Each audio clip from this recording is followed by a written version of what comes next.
say what I know what you might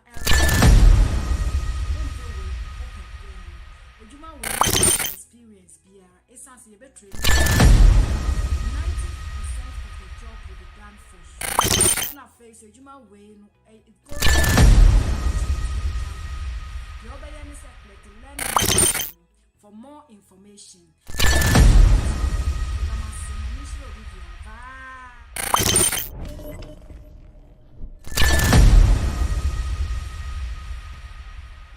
And also Yamamo Aqua Baba on my channel. So yada Utredian Punyankopon Asi say Washa and Swaboy and Hubai Amasabre Daso Eti and Kwamu. Na Mutedi Munimuno Idru Sunday say Jumedia Oberhelo on my channel on my media so Sabri Air Sunsumu a hintasem. Ana a bus Sunsumu hintasem so dia any offer any the nation seer, central seer of the movement. One God, a Mount King.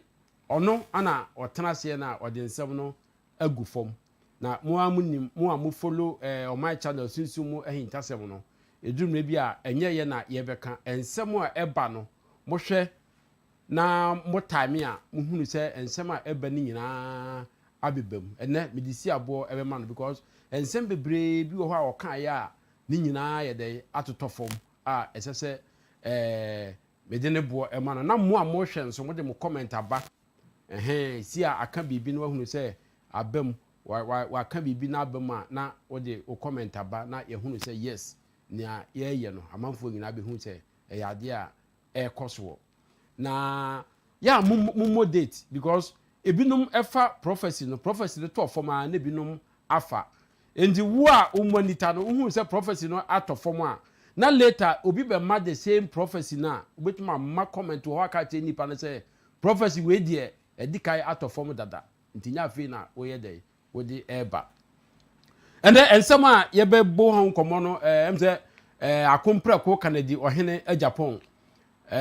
ebinum efre no antichrist ebinum se wo ye hypocrite obia wo de wo kan nyina na se 2021 expose a obeye ye no enti sana manfo efre no sesei wo se o prove a kire fake pastors no say ono onim bible eche wo mo o se onim bible eche wo mo isan se ensemo a oye expose a wode ba ye nyina no eno enkire se oye antichrist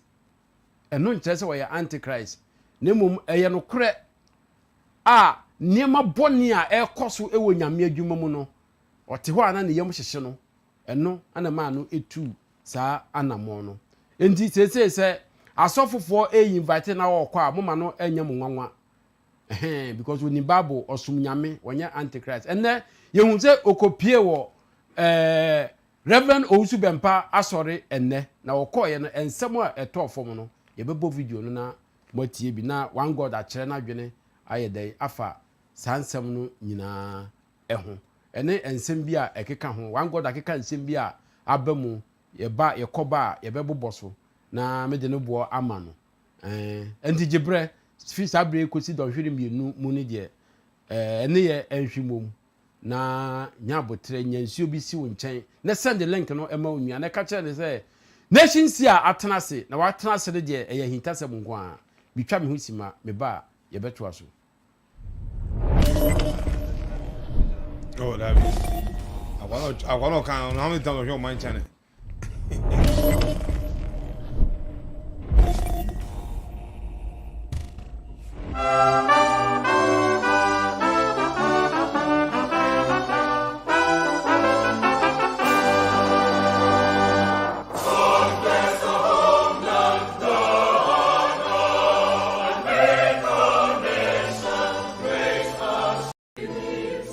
Mamo akwa babiem sia Over. That is saying come on Adom yeah the Utredian Punyankopon ati obi be kasa se na national anthem there ye bo a ka ye de nsani fa na eto ha but ye bo no me hu se wo de wonsa bonkum na ato ha enchirimu bi wo over national anthem there senior omani na etiase no sa na esu etiase ye huhum nipa ye bibia ye different bibia ye different ya na esa na tie esa na bia akoma ye obi ti choka se da bia nya ne sa Okay, ntina me bisa because obi tete na o hwa e be kire na dwene. Si me do bo be ma wo. Em say ye topic na nkasa obatansa na no. Ye beba mu a wo be ma akwa abaachia Ghana for na wo de hintasem ato ho no. Ma ye nti we emfiri ho na ye nto aso. Em say agrada waka ne ho nsem bebre enye nne ana wo start e kan ne ho nsem ke kan nsem bi eto ho. Se sansem ni nyina eba bi bem baako me kai se sunsuma hintasem so ye ni nyina na me kai but ye me kai no me kai se wo ka se agrada eye hiani ewu sunsum wiase na ebepie wo ka se agrada ebedi court akwaniaba ka se obedi court akwaniaba eno eya ade a ekoso wo ka se agrada obi a ye chi no no wo ka se obi a obe na dwe se okotwitwa age no ono nso no onfa no ho totroto ye hunu se eno nso ekoso wo ka se agrada ne omu a omu eben no nyina no ebenya ntokwa be ba da omu eben no ntem se ye hwe agrada a ye kapa se obi a no oben no pa wone no ahwibom nipa no nti Ghana ha de enso no wone no ahwibom pa ono aka e wotwa flight business class mano in and out e ma no baha eko amankrado ofiri ho abigye ti se ye hunu se sankrofo no mienu no onu wo mu e de ntokwa asisu dendenden enti ensem a wo ka fa agrada ho ni nyina no wuti mu se ni nyina ayeden ba mu esese me de wo bo e ma wo enne esese me de wo na me ye sure se wo ma wo mo hwe sunsuma hintasem so no wo mo tie program yi ehwe program yi e follow no me ye sure se wo mo ene me be ya adwene asema make wo mo nkase ofa ensema wo kan die eyentro na wudie no wo mo ne me be ya adwene pa isanse ya de a dodo na betenne agrada ho die nko na maye madwe se mefa na ama ahwefo ehunu se the nation si atrase na okasa enye se okasa kwa ana edurumre bi a ensem no a eba no so no enye se eno na enipa pe nye se eye bone a nye no na nipa epese emra but ade no saa na beba yise bia nipa no ekana utu hu anamo de a ne no ensesan ya bembet okana wa ntu hu anamo a saa na beba sisi agrada nsem a koso ni nyina ye nsem a nation si a ebo no kokwa me ye sure se enka otie ana ofa na so pamu etu anamo wo ho a enka sabre nyese nka wone nam court asisi o sese sika ne ade nyame dwuma de obi asese sika bet na ye nwere sa agrada ebeba abeduru sa stage we ya because no say nyame adwuma mu a oba no ono ode oba the different level woni sofo bi ya adwuma no ontua wo ka bra obo obi drums ontua wo ka bra obachiche sika ene ade bet enne agrada esesre sika sa manfo moa no no mfanye den omfanye asore eno kire se the nation si akaye no no kure sia e de na obeka afa ho na yento aso over the no ase na maka kodjo ntwi no kodjo ntwi ne bo no nyom be bi obi amechia no kodjo ne ntwi Ghana for fan pa bo internet oye bi ama o man no over kodjo ntwi say maybe beba meka manu atum minka sabio maybe beba meka misegumebo minchia ubi ebiem asi maybe beba sobo midia de huwa kama tamfono afidia mayo samai madani samayo mayo samai afidia mayo samai ti mi huwa ye ava sia ensema ye kano ye ni agro de bia me ka se meni tumi kese enenam encha kese enkoma twedi ampo ebisu nka kama na ebisu enkoma gods of the land na ofa oni tumi kese nama asem bey ana obi busa no nipa bra bomu a ontimi nka nkyero asem bey mami yakanu sem bebri na ofa de ebe heta god akra de sada yes sada ofa agrada ofa na ho totoro to you se kamene mami we ya kame Kyei media no so ba Me jam media no so but I'll not even show face on the media again. Okay. Now me focus on the person me yes so because of and your man Babonte no. A nice movie Emma Ghanaians around the world. All the living beings alive no. Obiabe TB, Obiabe Hubi, Otimi Fantete. Enti evangelist to park there. Offer Moyenja no go so wan the pa not to nsem media no so enko na sina de bia ye ka say before na sebi asantefo no say krama nam ede no na achemfo etu awie edi bi so esie na asa enti evangelist to park the offer we there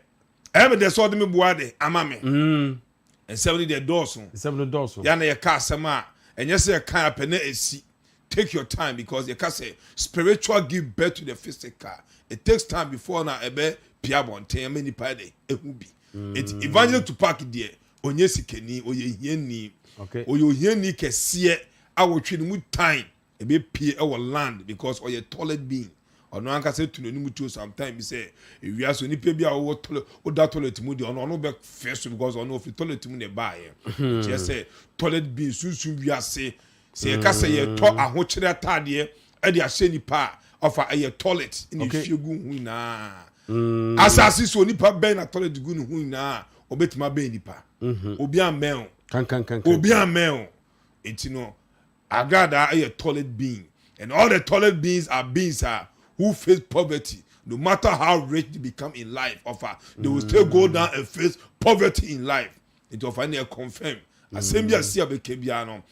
nyabotre na de num so twa ope ebesi oti asenkwa ba tibi ubehu bi no sampa. I am the seer of this generation of okay yo medasi sia over ensem koso ensem de koso na ayi Kwaku Obofour na Adom Kyei nso say Kwaku Obofour gina sore dem kra akutia na obo yaw bi ewo numu ana asesen me because and then me watch no and then me share sorry a woye ye no timu say e doma begu ho anka se o kan nyame asem e kire wo na o forget sa woni papa na asem no forget obi a no hwe so eye na adwuma no akutia nko a me nim I don't know ma ka cho say Kwaku Obofour odabosom kese so ena enkrafo akonya no so ahohom no so ehante no amamre so ye mam no onye ma wo mo alongside no Adom Kyei akokora nsusu no edi na bo baabi enti no Kwaku Obofour de oni home wo kromu ase esuma afro Kwaku Obofour no ano eden ontimi nye ne home na etwa no so be ja asole ye asofo me ja asole ye asofo me ja nyakopon eji no Kwaku Obofour ka ho asofo bi organa ha omo jai asole ye etu kwan akotena bruchi se ye kwa akoya asole wo ho na ede ho na eboso ho so emfa na afi ne kwakwa na ne se wa pene baby ade ate akoya former man of God former preacher edi Kwaku Obofour se ontie futuo na se amanfo bedwale edwale we so mo time aba wa asole dem se ye ba betie onyame asem na asabi ade sene abrempona ketechi dwale ba betie no Kwaku asem no wei asem no ewei odwadini a okum dwadini Kwaku Obofour edidwa Adom Kyei so didwa ene nkokrafo menu asem penifo menu yi soli bia na didiatem se Adom Kyei so preach afa onkanya tasem bia o Adom Kyei so preach a obo asofo atonton no machi oso papei konkochi konko oso tonton no ma Africa do so mo tonton no ma na kwampo no omo de ne mfiri nyame enfiri Kristo Adom Kyei me se wo ye kromfo papa ofa ye kromfo o ye kromfo meka akebie se oni Kwaku Obofour na omo njai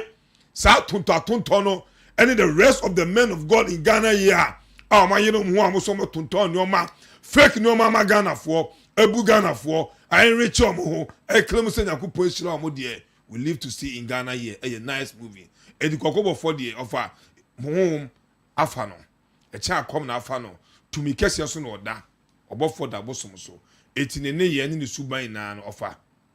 e je say Obofour na nim ni biem asem we account to say esum afro abranten etina adwen na adwen e ba bedane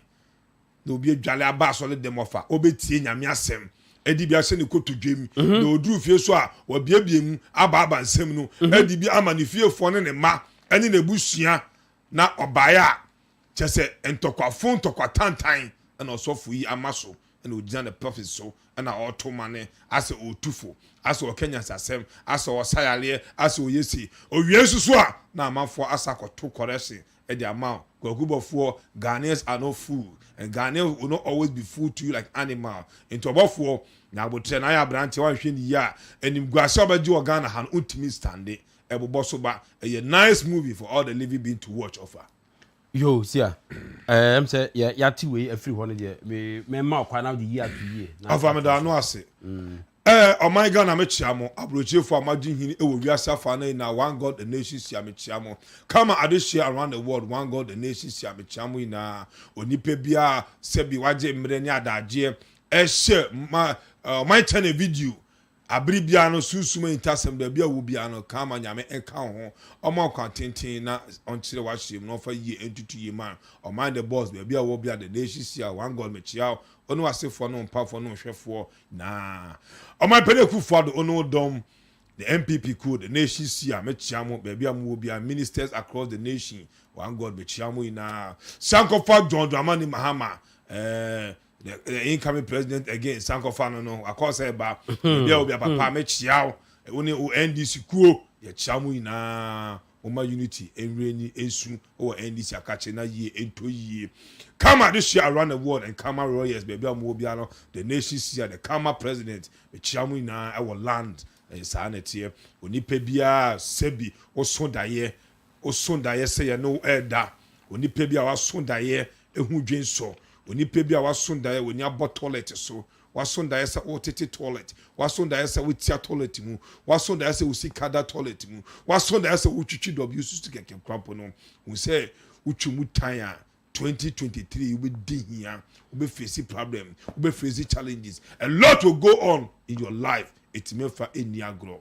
say na dey bia kano the nation seer I am the seer of this generation and I am the only seer who dining with the moon and the sun and I am the universal seer the only seer who knows what will happen in 72 hours 24 hours belongs to God and nobody knows tomorrow of am the year to your mother share no to sia what the year to year there na say ahintasem bi wo ho a wo de beto aso amaye na ya to aso of ahintasem wo ho na the edikan no ye fan chakese ema Ghanaians around the world ya ye kasa mommo mpaye ema Nigeria for amoyade offer me person me sending a big message ema Nigerians around the world because Nigeria for be na frame each and every day say the nation see ya tonka election there e dey na be cause Nigeria into offer we am the two media no so osofo bia me kan Nigeria prophecy presidential election wasem the nation see ya me dey to form na we first warning osofo bia wonima obefa nation see ya ensem akodane no say Onyankopon na asma no majority of the message are from the gods of the land to read the more text to listen and advise ourselves from it. Nigerians around the world make on a listening world. Nigerians around the world, please listen. Nigerians in Ghana here, please listen. Everybody to tag all Nigerians around the world. Omo, you know be joke. Offer. Yeah. This is a message from the gods of the land in Nigeria. The gods of the land in Nigeria have sent a message through Karma that the nation see one God should make sure that all Nigerians living in Nigeria and around the world should hear this. Say, the man called Peter Obi. Peter Obi. Everybody should share this video so Peter Obi will see this video, listen to what the nation seer is going to tell him. Over Peter Obi is one of the presidential candidate in Nigeria. Okay. Peter Obi stands for the Labour Party in Nigeria. And the Labour Party is one of the newest parties about all Nigeria. Peter Obi, the gods of in Nigeria, the gods of the land in Nigeria have sent a message that Peter Obi have to do a lot of sacrifice to them. Peter Obi have to do a lot of sacrifice to the gods of the land in Nigeria. Politics belong to the gods of the land. Politics don't belong to God. Kingship belongs to God. Politics, presidential ambition or presidential or president belongs to the gods of the land. Peter Obi, you want to win election in Nigeria. You have not paid your dues to the gods of the land.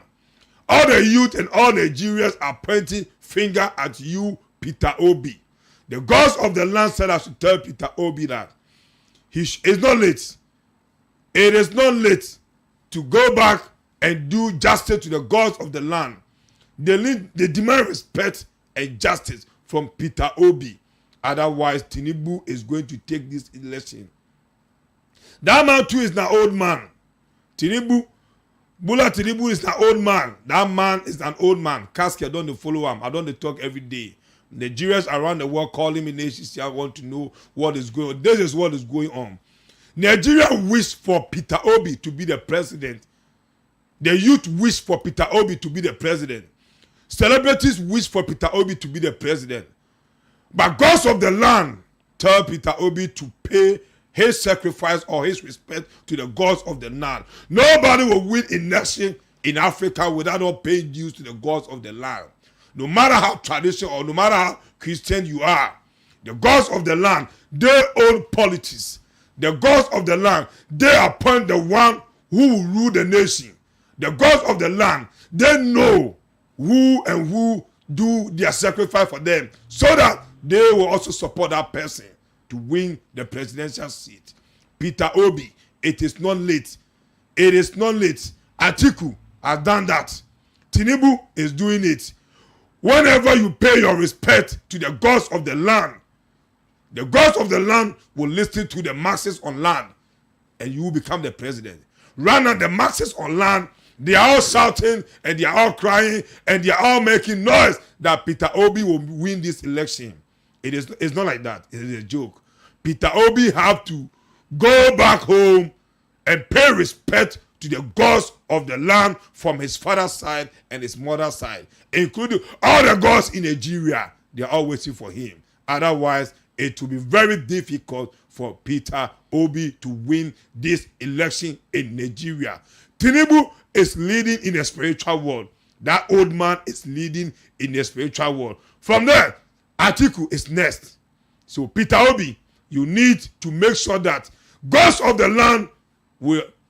receive your sacrifice because they are waiting for you right now. Without that, you can't be president in Nigeria. This is the message from the gods of the land through Karma to the president, Karma president on land. So all Nigerians make on a year well. Tell Peter Obi to do a sacrifice. Gods of the land need sacrifice from Peter Obi before he can become the president in Nigeria. Presidency seat don't belong to God. Gods of the land, they own presidency seat. DBS of the land, they can appoint or they can work. Through them, you can do your sacrifice to gods of the land so that you can have access to the presidential seat to help Nigerians. Otherwise, Peter Obi, you are wasting your time. You can't become president without not paying respect to the gods of the land in Nigeria. They are waiting for your sacrifice. Otherwise, Tinubu is leading. And Nigeria is going to get a funeral. Their presidential candidate, a lot is going to fall down because they are already down in the spiritual world. Spiritual give birth to the physical. Nigerians should wake up. Peter Obi, wake up and start your sacrifice before next month election will begin. It is not too late. Over. Yeah. In Nigeria for the Nigeria for nkra na ojama wo mo no. Sanity Peter Obi. They be say gods of the land, they own sabi politics enye Yakopon. Say they say okun play okun Kennedy Agyapong. E was say ono so no and they respect my gods of the land because almost na wote, almost na wo sole, almost na wo didi. Enti onipa bia wo politics and also a politician. Now say also name men of God ever dine dia. Make the crash or then stop the politics because politics is a game and politics belong to the gods of the land. They know who and who pay their respect, give them justice so that they also support that person. It is sanity. Of soon we are saying some cost war of if I can see Magana for around the world say ensure afi we say so enso ni twae enso ni twae kama se fa to adehye nim se enso entwae na ano den enti enipa bia fa yie tutu yie se na abo ho dewuru na sarete ofa buildings around the world any Ghana has to be na be cool e be gu fu me kunipa ofa what you say edan e be bubu ekunipa edan e be bubu ekunipa ya honhom bi so adwuma no ye wo season bi a eba we a world issue when you Ghana nko a the whole world e betime so ba bia edan e be bubu ekonipa enti buildings bia wo bia no wo hwe na sa hoodi ni ma susu bembe ho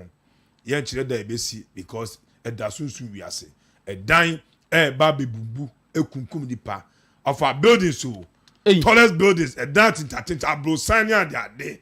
e be bubu just like that e be kunipa a dino with my main bisa bika a dino ache anasa materials o mode AC dino ISPy anasa DNT ana boni bi ana offer da sunsun wiase ya na ensem da sunsun wiase ya na de tia na ya fa ye ba bonten majority of the buildings na record down na ebe kunipa ebe hanipa ebe senipa ede eka ebe be wiase nya Ghana nko anti onipa bi ase na emebi bi si e wo mekom achimota mekom bi si wono ma unexpected la manfo go didwa chese edwini gu ye ana chese enipa bebre ade ewu ye celebrities bi kwa fa ho elusu omo wife ni ade ewom enti ano thing a large offer yenko yensem so offer me ka kese ma all celebrities in Ghana here especially the musicians majority toilet beings. The movie actors majority toilet beings. The movie actress majority toilet beings. Politicians, the upcoming politicians majority toilet beings. Gospel musicians majority toilet beings. Men of God in Ghana and the world majority toilet beings. But they claim they are men of God. Omuni so toilet the bomb. Omembu nipa enwie nipa omutimi survive our Ghana. It's all celebrity in Ghana here. You can choose to dine with the nations here. You can choose to come closer to do your spiritual checkup and know whether you are a toilet being and that's only a toilet being because African there 98% are toilet beings. Until poverty is ruling Africa. Poverty will rule Africa and rule Africa and rule Africa because we are toilet beings. She come and say, all living beings, all mortals, put perfume in water, expensive perfume or any kind. They will see Cabesono. Ferguson, the bomb pay goes to see come and yame, assume and 10 times a car, a whole disappointment, promise and fail, a manier, or woe, a petu, a quensia. Toilet drink sonny, go, you know, we are saying one I can't kind of see the come and yame. Na ontina susu wiase na osiesie ni pediano na adwuma wonye bi no wonye bi aye aware akwa na ye ja wana se mprantu akwa na ye break what no okwa wetimi stay enjoy sikaton sem so a etimi awo ma faso oso be dani sikeni akwatu na be se wutu a wodu amezi a ja document ko yi da mawo na yi ato yi o abrabun eti wa osu de wunjindi no na obeso aso a sika koma asofo edi asofo awon pejuma no modino forgetting that the gods of the land they own we the mortals right now omo na yakopon ede ye hye omo sawasase so yakopon te heaven o onti asase so heaven was won to obi asase so na wote aha na wodidi aha na dasol aha na bobra otoka akwapo asase so na wotwi no eti ye ka che oni pe bia say pay respect to the gods of the land Caesar and Kaza and how do you understand it? Give what belongs to Caesar and give what belongs to God. How do mortals understand this saying? How do mortals understand this simple saying? Enti ye kan crash nipa ye nda nipa ye dogana for e kai enkonaka yezu okru mu anum aye bebia de din bebia efe of am come sem so of esusu wiase Mr Beautiful Beautiful Ekumewudi Penasempa Beautiful one of the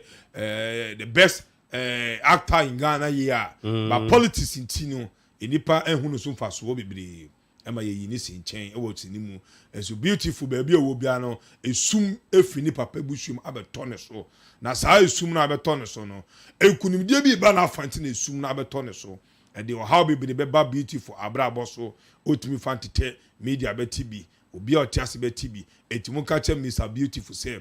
o chane ni ehwe fie na onfa yie entu yie ma ne fie ne papa efie ahohom na owie so a onfa se da so ma ne ma me fie ahohom na yie entu yie ma Mr Beautiful na Mr Beautiful sika ebon ne ho ne Nyankopon bo ne sikeni kese enso se bi abusuabon ne mu tena tena na ukutuma ofa na wanya boafo ma na che de ekwa ase body jaja so no wen kusani ofa ebede ebehye enti bebi a Beautiful wo bia no the nation sia me penasa me do no the movie etwem so he kwa na me fili sile no ofa ye entu ye na NDC enya akwanya babie mususu a omuso etimi akai no na anko yeso modidi eja no ede bufo eba ofa yesu sun wiase ano den we die no den na meka to form say ofa ensem ekoso wo Ghana ha no say enipa do moni hu edomo so tia ofa enkenye easy enso die beke na na say IGP na no beka say e de to form say yes prophecy be na sofo no de ba bonte no no de kenye enye bone na mom no the way anwo ka asem no ebo nipa ni hu prophecy ba bonte hu se na beka asem no ne nipa ne tia ono so hu se na obede obetu ano aya nyuntuni bia fe ne donzi oya nyuntuni oya nice boy o tema nyuntuni we penasem na ne papa fie ahohom ato esum ne tintan ato ne so a ye be se ne nyoma e wo land e be kaka donzi mon target no se ne nyoma na ba be conform our asase so because oye nkunimdie oye nsonoma oye star kese e ma se bi o my Ghana ene emu nipa ina ehu ehia se obetimi akọ ne papa busuam ediyi atuye so otimi kwa omompi the nation sia ye beboa no na ye di ye atuye ama no na ye se ono so etimi ade akọ nanim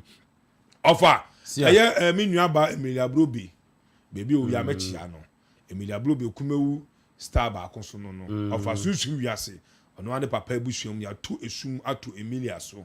na esum no ebe ha Emilia pa wiase onipa bi onam esum no you face a lot of challenges in life onipa bi onam esum no you face a lot of challenges in life it yesre say yenua ba obetie na ono so wotwa na chi akofie edi atu ye wo ne papa ode ne ba asase so ebusuam ahontem na o ma fa bone anto bone so ama esum no MP ma media fo nya bi ade anka offer one of the MDC Mr Paul Asamoah say na say kwa on wini omoyi bi kwa one of the NDC ono so esum afro no Paul Asamoah esum afro no say ono na say kwa say youth organizer say dey be on bibisa position be na John Bodu wo no John Bodu say no general secretary we so ono so NDC mu na esum afro no me penasem pa Paul Asamoah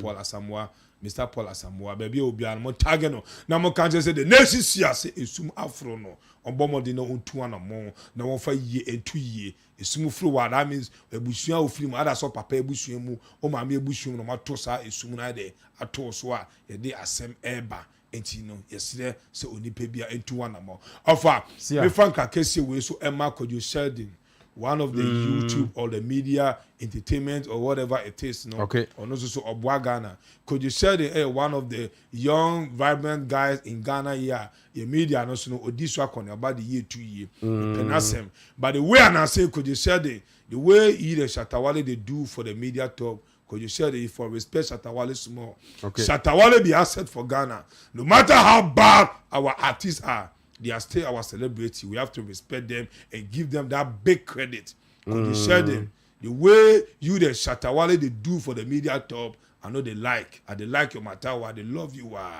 At least cut Mata top, make Shatta to get some respect. Whatever what Shatta say, if you know be correct, you know the drum you are. I beg you, Kojo Sheldon, a lot of people they follow you, they respect you. Please, the way you the Shatta they go, no, I they beg you. Give some credit to Shatawale, respect him. In any way, he's older than you. And I'll say one of the star, the big star in our country here, he's known very well. Everybody knows Shatawale. Well, knows Shatawale, now take Ghana. It's Kojo Sheldon, I beg you, I respect you. With all due respect, please, I go past you. Me no aketwa no, but me the buo ma. Shatawale, the only no do be a chaso unua penny no and then a source on sem so why nyame kan ho of am to you yo see am say me dawasi na ye koso no ye be bo honorable candidate Agyapong eko Reverend Dr. Owusu Bempah eho no yembo video no na mabisa won nsem ba ko mienu bi ewo mu ama won so akyere wadwene afamate authority. Let's invite to the podium the Honorable Kennedy Akomprako Ohine Agyapong. There is a mayor that they may obey.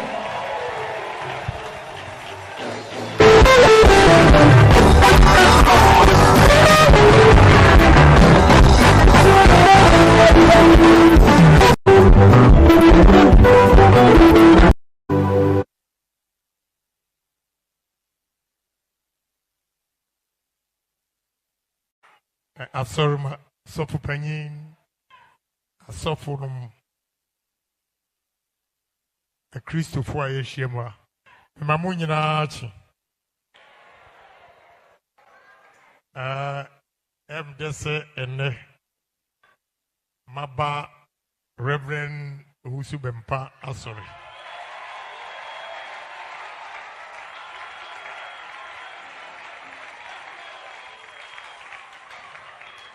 I think that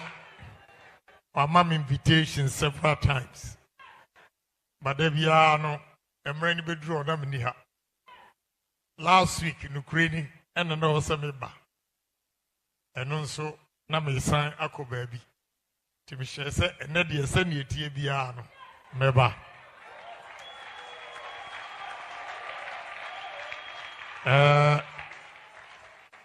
And the pay. Monsa Meradi.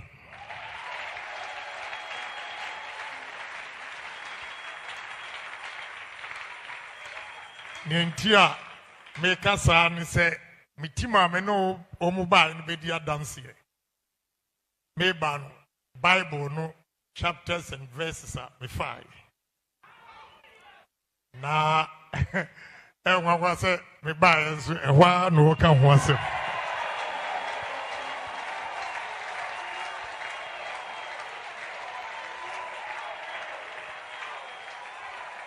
I'm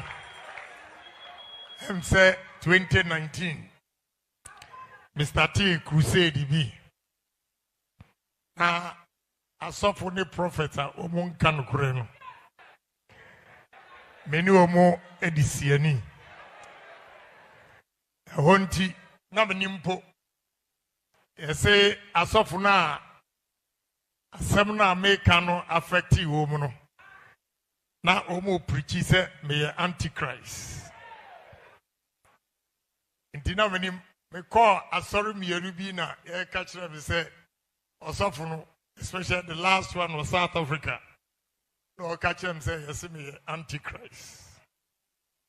intiam say me buy nia osofo we preach e kire o nia na me faso a kire amamfo adwene ewo nyamsom eho meme verse the first year me 5 from 1 Kings chapter 19 verses 25 to 40 eho asema ekane say odifu Elijah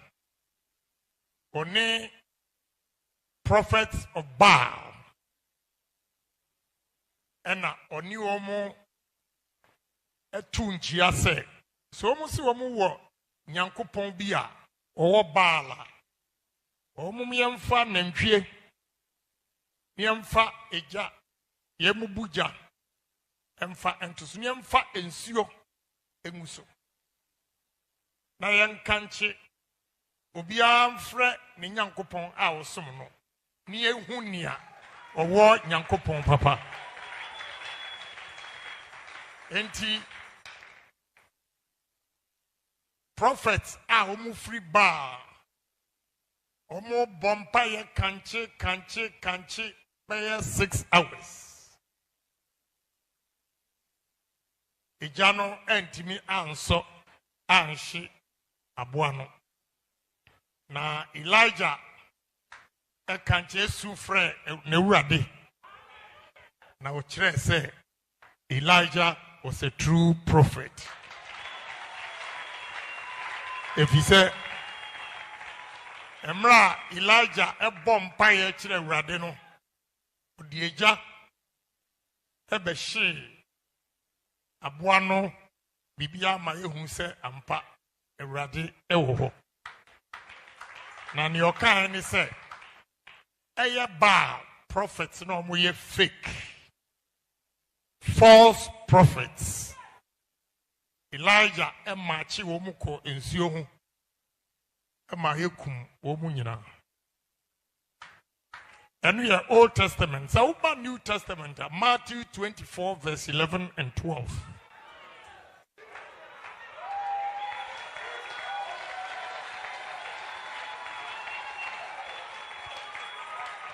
Open your Bibles and read. Or say, in the end, there will be false prophets who will claim, I'm the Messiah, I'm the Christ, I am God. That is exactly what we are experiencing in the world today.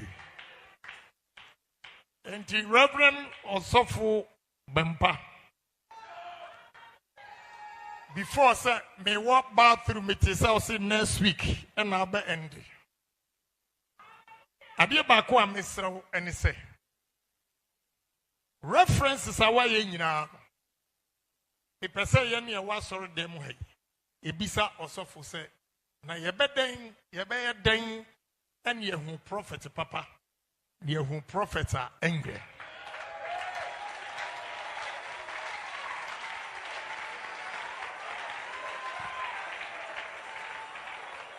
if he said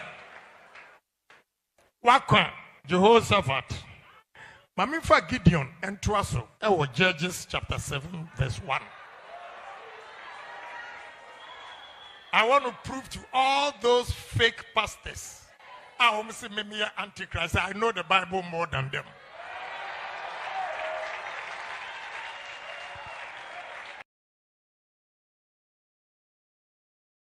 For ya mamo akwa babio ya mama akwa babio na so hu osi unim Bible esne fake pastors no we enye kwase nation see a eto no political prophet because the way are oyi nsem no a ana de ye gwanwan so ne say osi message a o prepare say or the eba no oba ye no eno ana prophet Owusu Bempah so e de eba ye see a ekobasa na ekiresen na kirese because was message or prepare say obeka no oba ye na no ana Rev Obofour Bempah so e preach of as sanity say Nyankopon tu mu ana say Holy Ghost tu mu a baby a wasole a wo kɔ no okay onipa kwa otimi sole na otu anwumi wo tima ube pia bonte na e boss anwum no radio so fa hu bi na confirm de bia me ka say okon preku Kennedy Japan the political prophet who watches the watching man no bema na watu na nimu tuo no say Bible no onipa bia betimi akɔ hu bi onipa bia betimi akenkan bi yes na mom understand na ya nya Bible mu no enu nti na ya ye bopri se bi asofo no de bia me ka say a prophet is the one who know the hidden secret in the Bible. They know the hidden, what is hidden in the Bible, the deep secret that we the servant we don't know. No. They know. That is their work. Okay. And seers are the one who knows the deep secret in the spiritual world. What will happen? What will fall on mortals? That is the work of a seer of her. It is a complex in Japan. And then on Papa Bempah, the nation prophets. On then I call Diane and then the church member there. A complex baby will be on a snap quatentinian one day at the manor. On then the bushia. And then in pound for an adult winner. And again, we are for Kenny Bush and Quina, Abrafejan, maybe a Wobiano, senior Mechiao, on a striker back up, maybe Mobian Mechiao, Muna, Mofa perfume, Munshum, Emyale, no more pie and a battle, no, your battle, Ketua. And I don't can say, the battle is the Lord. We do another Ketua. eti we onipa bi a wodi ache bibia fa perfume gunsuo na fe dwale na sere kwa tenten ni ahode ni favor na bo petifa ho so hu bi ofa doctor Owusu Bempah se wadane asofo mu otumfuo sanetie asofo mu otumfuo sanetie sanetie otumfuo onipa bi a obestane Ghana president die candidate die also kokumase na okochia nana ode nsakoto nsayem na oni ne di nkomo okoso a opemso bebi obi amechia na onya nkwada na twedian ponka ne ho na ongusu ruli opemso so benya mre enu ade edi nkomo etie o message ana ensema ode ba ebeboa Ghana eni emu nipa enti we die ye da okon preko Kennedy Agyapong ase asofo ne fe na onko sofu bi o fe ni bia onya time onko because sebi enye sofu ni kwanti na wokọ na emum no members na egu ni nase no omo na oso wokọ obi on ma honorable kwa ohun ni da watini di o radio so watini di o TV so ohun ni pictures watini kasa o media ne so it's not honorable sebi ni santo ni semu da ohun ni in person class da into akon preko de bia politicians enipa ebodwa awose mo bopini ho no mo na mo kodi nkomo enipa na ebetede ebetum so aba enipa so na mo ba be ruli etuofa we die nice mover okompleko eteki it all the rest of the men of God who want to invite okompleko in their church no on why ready obeba abetrichi abeka donusu enim efa the Bible because oyepeni he's older than majority of the men of God in Ghana here we need to be into wonim dia worker oba so wetimi koti Bible no a church nsemu kakra ama adehie eni abrempon na aketechie obi abo ne nsem obi a eni age of antimidem hunu say a nice move okay sia na ensem passe ensem o kan no so ye biebie mu a on say o kan say Rev Owusu Bempah enye fake prophet intino wo hu say wa invited no so enti we eka bibi e kire asofo no ebinom ana we e kire se sofo bi a obe invite na wa anko no na kire se sa asofo no eye fake prophet ana se sa we fake how invite na okompleko omma Kennedy Agyapong you can't use God to deceive Kennedy Agyapong. Kennedy Agyapong ono bibi ni only believe in God. And I have a saying that by their fruit we shall do what? We shall know them. Owusu Bempah, one of the men of God, or canning some crudging. A mouth for Etunton Dokono, Etunton Puna, Etunton Bodier, Etunton Meku, Etunton Yadua, Etunton Enam, Etunton Apple, Etunton Sobolo, Etunton Emu, Calendar, Emu no Menano. Owusu Bempah on Kambi. The chorus Yanakupon, Ebefe ni Paso, Ediamano. And no as no manage edi bi tutu ye edi bo na solema edi ye do de baba ye enti when you see a true man of God you know say we a true man of God and will be in culture there we say a man of God is the one who always preaches and tell you the stuff or what is going on in the Bible because that is the reason when tell them ukwa sole ho one cause who could tie high life and as a hip life who could tie nyame asem it is a nyame asem no man of God no e deliver nyame asem no na so fa asem ni bi na de bi tutu hufo na de bi so your kan ya de nante afa esi oye usu se sania okoya o chekere ne nsem mu o preach quote Bible e de chekere ensem mu e ma ye hunu se opese o kire se anamotu a otu ye no nye ne bone so ne mum ne papa mu a ufi se okoso ekọ ensore dem echechire se ya ebe ma adwuma na woye ye no expose na woye ye na asofo no a start se wo mu te na se ye because asofo no bebre ente on se no wo ka se asofo no binom ka se woye antichrist but o start se o chechire se na okotu a unsusu se sa na be ma asofo no bebre ate na se ye se nia obeye ye no nyese ne bone so ova oye sofo na o te Ghana ha se ya na ne kure eda ho osofo bia who hate truth we a vampire man of we a vampire we a man of God we a vampire don't hate the truth love the truth because no amount of lies can defeat single truth you need us in the buy baby will be an ablanche so hwe ne hu yie ofa eti okopreko asofo no monfa monsem entutututu yie Kennedy Agyapong on kasa wotanya akopon ana so we antichrist we ni pe bia osemo fa ne kure no what you know no and a fabra bontin nyame a doso. You and I know say God don't speak to any mortal. It's as I say Adom chedua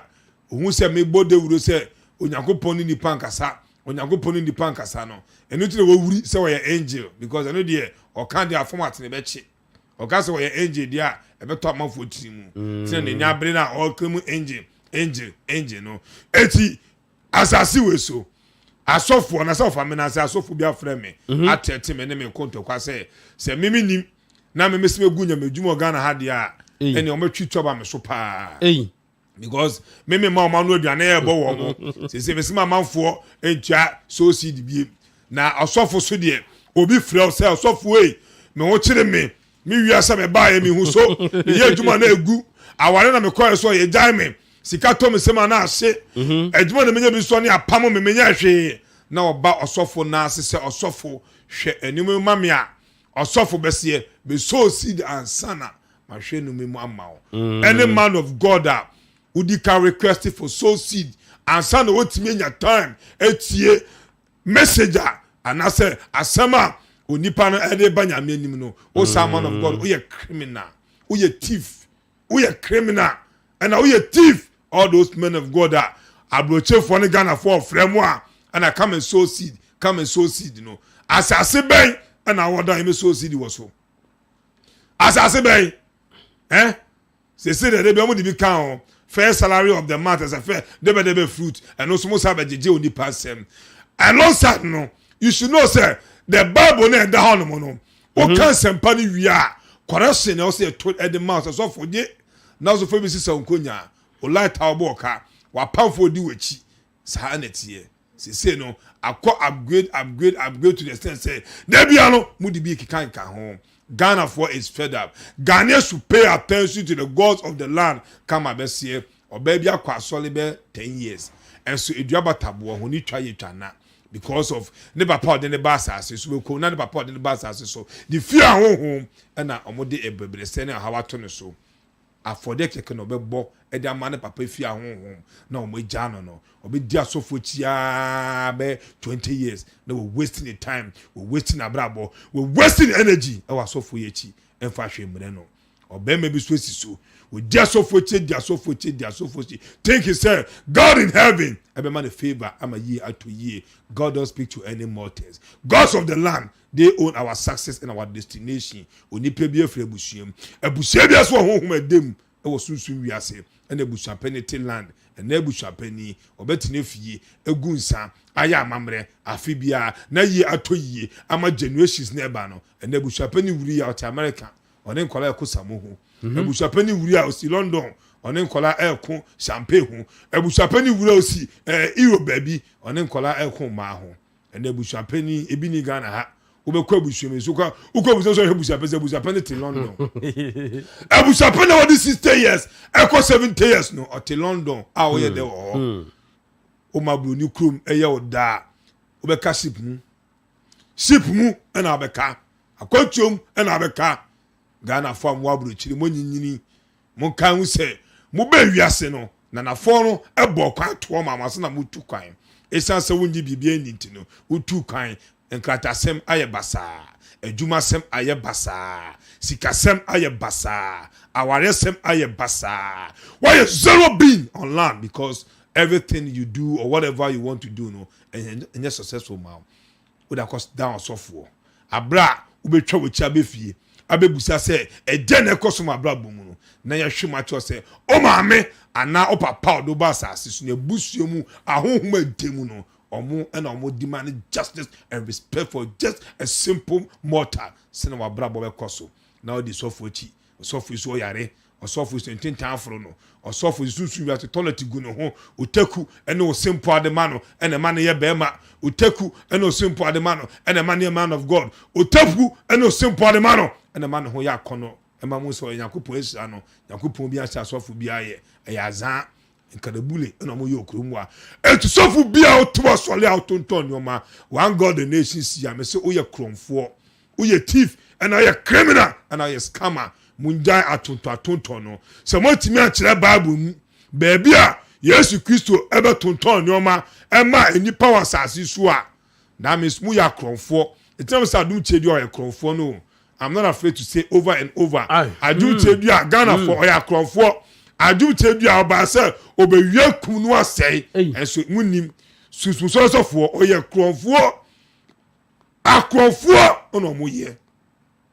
The creator of one country ni. But see, I was saying you. On your head. The Libyan was. Someone for their dance here. That be offer. A man for be there. Offer. Obi man say the tia na yakwa pon so kope panado bi nom no. No na kwakọ no so bulu. O se so bulu amato. Offer enko ye. Offer motia yaresa. Mama kan cho. Motia be so yale a. Obesa yale ne. Ade be china yale na side epi. Ene o sa yale na wo bo se no. De obaji na so age won chen wi o. Sikebi waje won chen wie eti no ye ka se ene Ghana obi kwapo osofu kwapo eye magical ye say osofu de wa bi o. Ghanaians don't know the difference between magicians and man of God. Ghanaians don't know the difference between magicians and DBS. They don't know. It will be about TV so tell TV so now wa twi sika no wa twi we I say wa bin or yes because they don't know what is going on. Offer me fan crowd we say fame. Eya branch friend is Zion Phyllis. Zion Phyllis eya branch bi a bepenasem. Zion Phyllis eya branch bi a wa born home modern wa abrabonim. Zion Phyllis eya branch bi a wa set a record amma majority of the youth are also ebe bra no. Enye iji say abranch ebesi so aye adwumaden from 0 to 10. Aye adwumaden atofia ma ne maame. And then papa asade kan aka ho. Asade juma come offer. It is not easy. Majority of the celebrities who come munye sika and pimpin kwampo mutima dey anye bi ama wawofo. Nti Zion Phyllis me tunifo opa wontie opa manitie. Samre ane papa etiase ya onwuye. Oma ne papa emfa abakwasema eda na busum embono. Na Zion Phyllis etimi embompini ne papa efia honhom. Na amamre oso yema omo no onyema omo. And yes, as Zion Phyllis will lose everything in life, just like his father. Just like his father. Because I confirm it was soon we are saying. Min pesa branch ne be banesa. Ne no ma be basa or land. Min pesa be banesa. The way with me ehu nyansa atete ne mawremu. Adwe eja ene enna ho no offer. Eye me fedo do. Eye ma kono do ma bona baso e wo sunsun wi ase. Ma bon pa so ata ne chi. Eso kama bese Kofi Amuati when ya bra wo bom paye e de perfume egu from emma sebi obi openasem no tunifo say offer sebi sacrifice be emma ne papa ebusuema honhom offer respect mamo na omon clear kwan man no na Zion Phyllis one of the biggest millionaire Ghana ebetimi a witness some years to come and so sabranten entie offer respect am a gods of the land the rest no ebeye anyhow ne papa so na hoɔden ɛwɔ fam papa no ahoɔden wɔ fam enti Zion Phyllis ne bia obia no the nation sia me pewa 17 na me ka wasem 200 more mentena sema esum no enflow ne kata oso dia eno ano no offer enti asofo no de oni tua by their fruit we shall know them or compare Agyapong Babonten 2019 ebe fighting ma the poor and the innocent Ghanaians who omoji asofo ni dia each and every day asofo yi emotwiti wo mo escam wo mo edomo fa kwa bone so eno na okon Kennedy Agyapong the political prophet who watches the watchman etina say dadwe hu say no me my Ghana enti the crane the eba akopese onu nim the crane e wo so kane asi kane edua so ema onipa bi otwem bia no ehunu kwan na onipa ankoto amre mu. Heaven is real and hell is real. So what to na sofu koshini bi. So what to na anybody be an adwen any wiase. Onka wiase ho. Ebe trying to say heaven ni ho and a hell ni ho of our dada. Ofa come and say heaven wo and a hell so ho. Eto nipa bi obo bre bia no. What's up ne boni ye because atomuda e wo ho. Emo bia na da say ni ho. E wo ho. Ade bi obetu o wiase bia no exist e wo ho. Media chinye na you're just a mere mortal. Okay. See, I'm say honorable candidate what the assignment be my prophet Owusu Bempah. Assignment no and say or say waka chere say waka say or ye enchechire bi na enchechire no afi na obewie. Enti wo say asole for no emisa papa Bempah no no aso ebisa ne say sa fake prophets no e kwan be na e be fa so a ye be hu wo. Usu say asema honorable candidate Japan ebisa ye eye answer bi a ope because that time we ye expose no em say we ye na dwen say nia saa niema na we ye ye ne beba na nya answer ana we ye ya wujaye wuju say still e wo na dwen mu say false prophets no esese yetu omo so sa nti na this assignment na ma Rev Owusu Bempah no over you confirm na no we fidie so nti cases na me catch am say Rev Kusi Boatin sa asofo yi susu wi ase esum afro no ne pai bokofom wi ase asofo no ebenye sike di biblia no mu refi omunya akopon tama wo de bon pai no mu refi sama wo start refi ene sofo no husim ne gu media ne sui ofa so ka sofo American ase ne husim ne gu media ne sui enso me de ncha kase ema honorable okujato abrakwa or one of Ghanaians or one of the presidential candidate be a material be a some years to come okujato so be babontin say ono so obedi president okujato president efatano okujato so be bu o man way some years to come etimi say honorable okujato say the way we comporting ho the way we respecting ho the way o living the life our politics mu no mesre no onko ne saa esemi wo hono ma obetimi eyam obi no yini nyato nchen na amanfo afesi but eya amane eyin semi sangu abonten Rev Kusi Boatin so your sofu penimu a okrumu a your sofu a ejidifo mpenifo ebi so kɔ ne naase enti ne ba ne saa na sebi aboa no o de nibre na ede na eka ni beba no ho enye ne saa papa we say so danko mills so esu afro no so no de waka esu afro papa we say ya wanhwe ni yi a obekeka keka nsem bi aye nyoma bi mama fo beka say bi a de bana owu ye ne krampo no nim hu bi enso papa no enim hu bi sebi eyo no a ne maame ode ne ba asase so ifie ahonhom and they take his decision because osof we why na dwen say oni yakopon nam and to all respect gods of the land to all the men of God in Ghana here. Don't forget that you were a kid and so na unyini abe discover who say oh yeah oh man of God. You were a kid and so na unyini. When you were a kid na unyino, the ghost was there already. The ghost was God's already. The ghost was God's already. Before you grew up to become the man of God today, you are boasting, making noise, saying Yakupon Wafa, God in you, Christ in you. No. So all the men of God in Ghana here, majority will fall. Darkness are following now also. Into Owusu Bempah. Sammy ya be catch say all metre Owusu or your papa or Ghana offer and talk about a December ba. A man for a deeper pay tem. Emu nkola nketenkete a afena omo abanya misumu emu nkola omo dipa pay tempa na ewiase de agro no ewieye ene ebehu de ne ewieye ne behu chale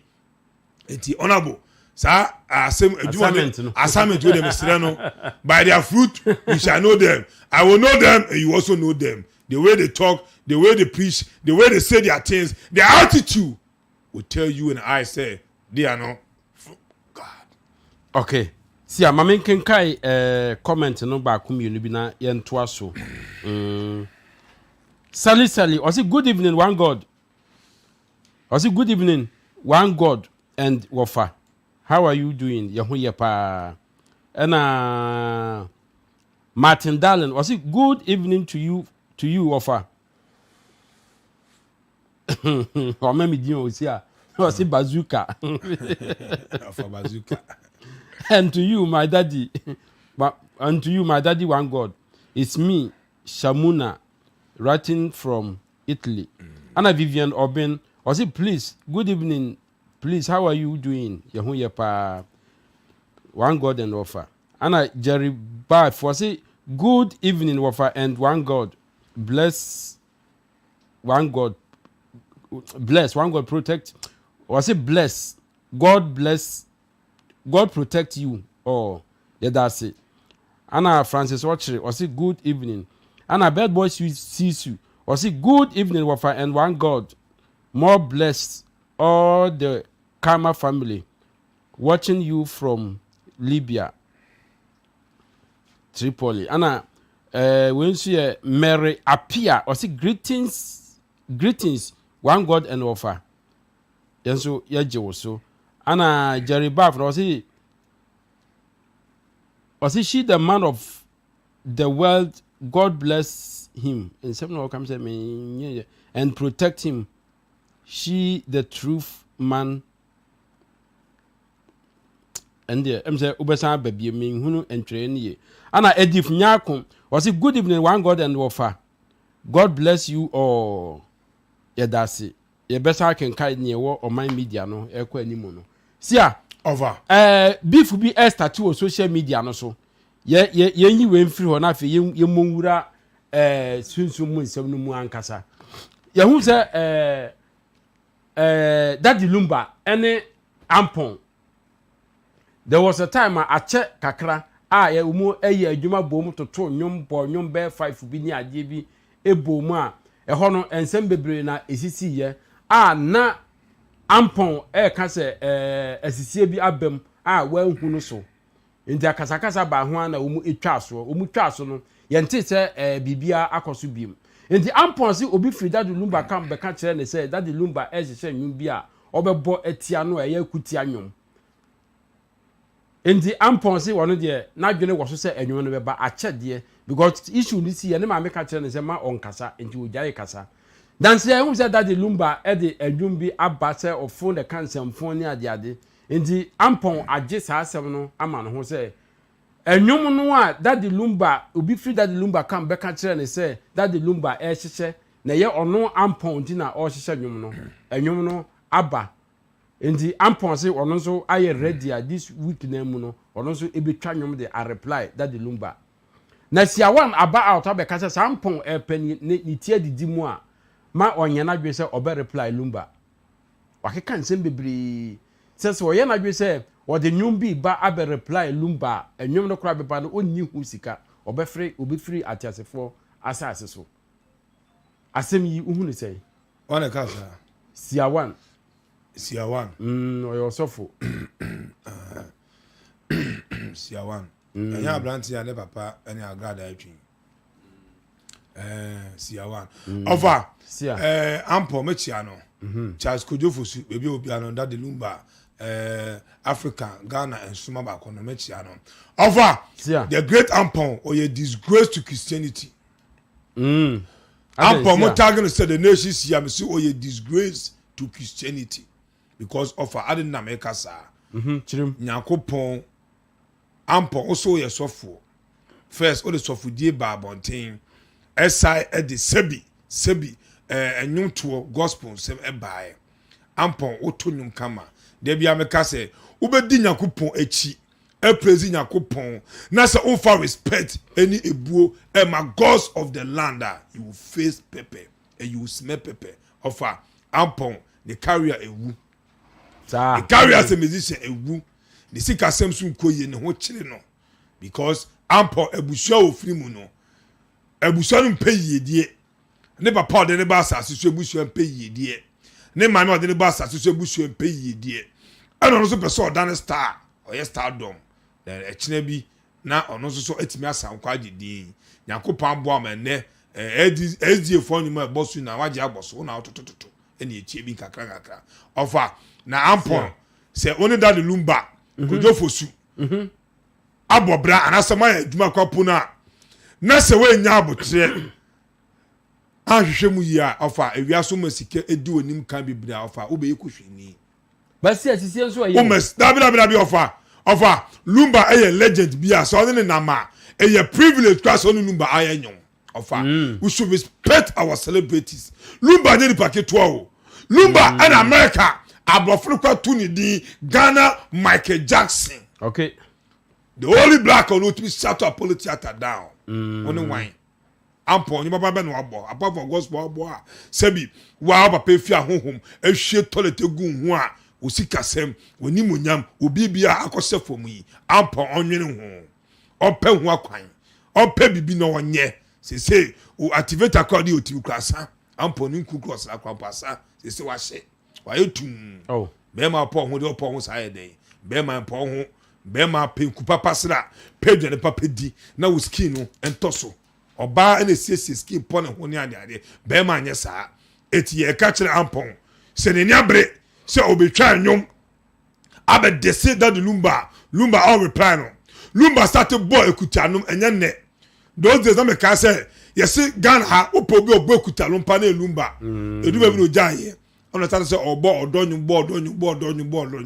eti o ba say that lumba e de ofo ene ka senfo to forma of anyumo say ekomo nipa bia wasase so onipa bia watamfo enyimi to fom yi na ukọ TikTok na ukọ Instagram na dey don say amanfo watamfo sedem amanfo afa de bo akutia amanfo watamfo sedem wofa enya nyimu ya enkamani because amanfo watamfo sedem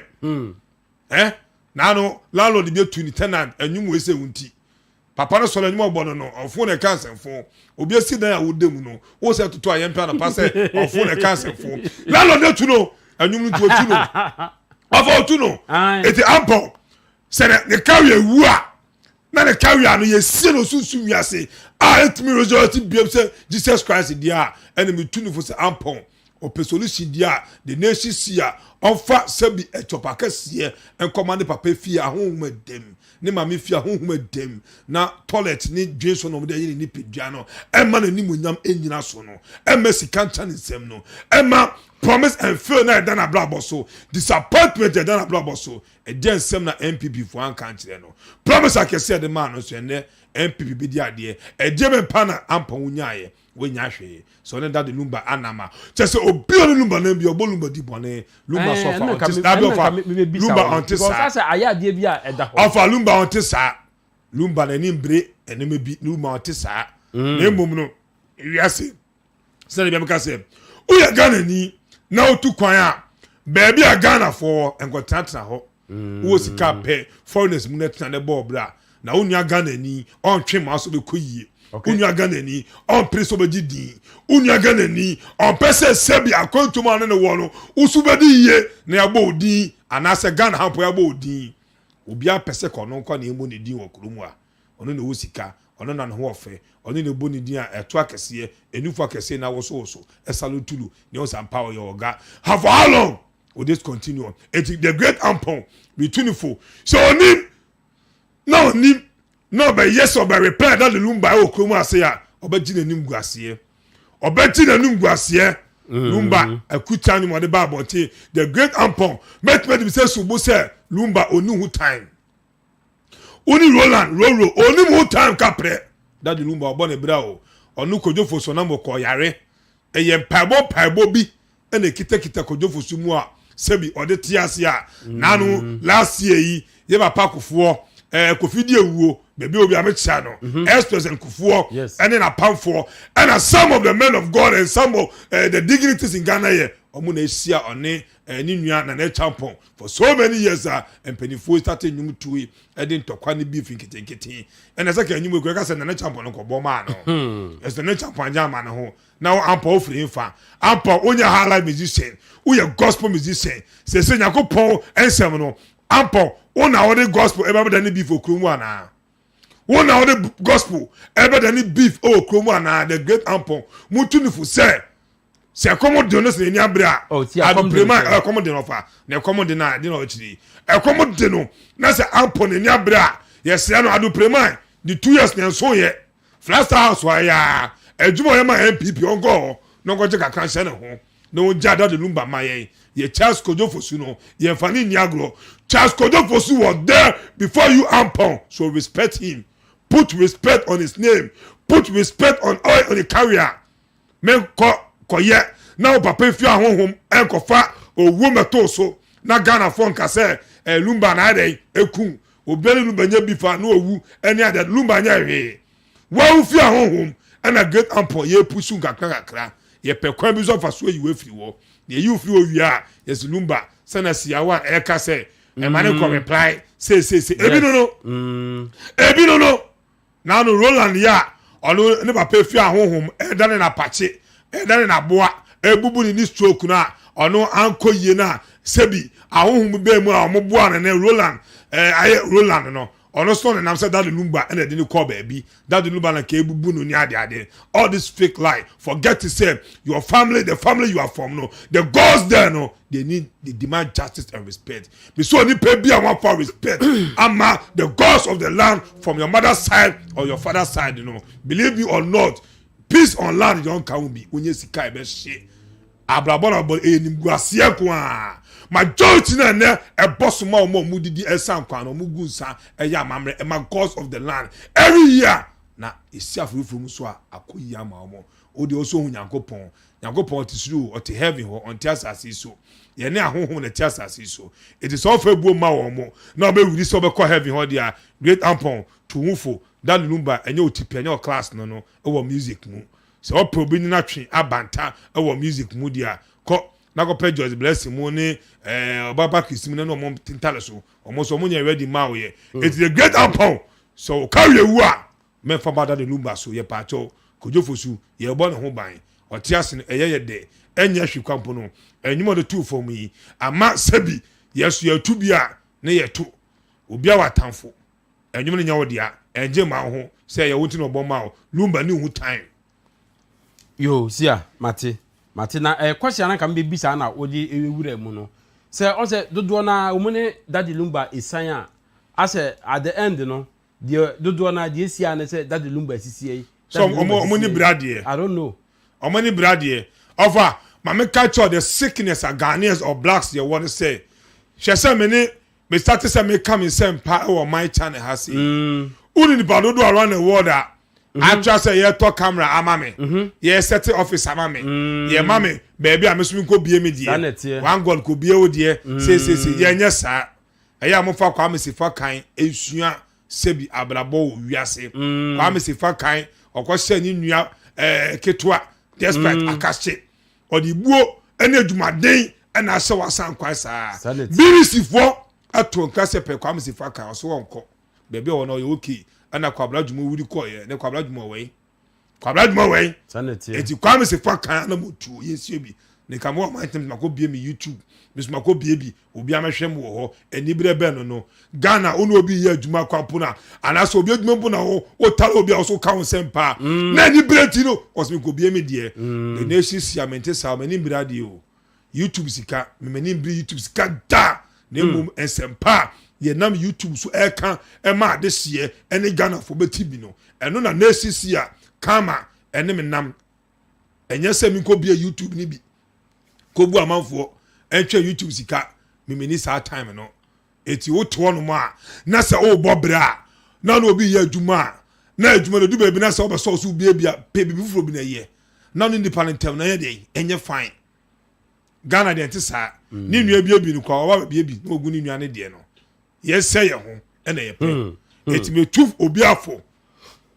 o ye adwuma ma obi ayu akoma mu na na ye Bible ni kwaka Onyankopon so aka epenifo aka ahohoma ka so fa uyi obi die yi a na osu die yi sanete you obi die yi obi di bonyom you obi die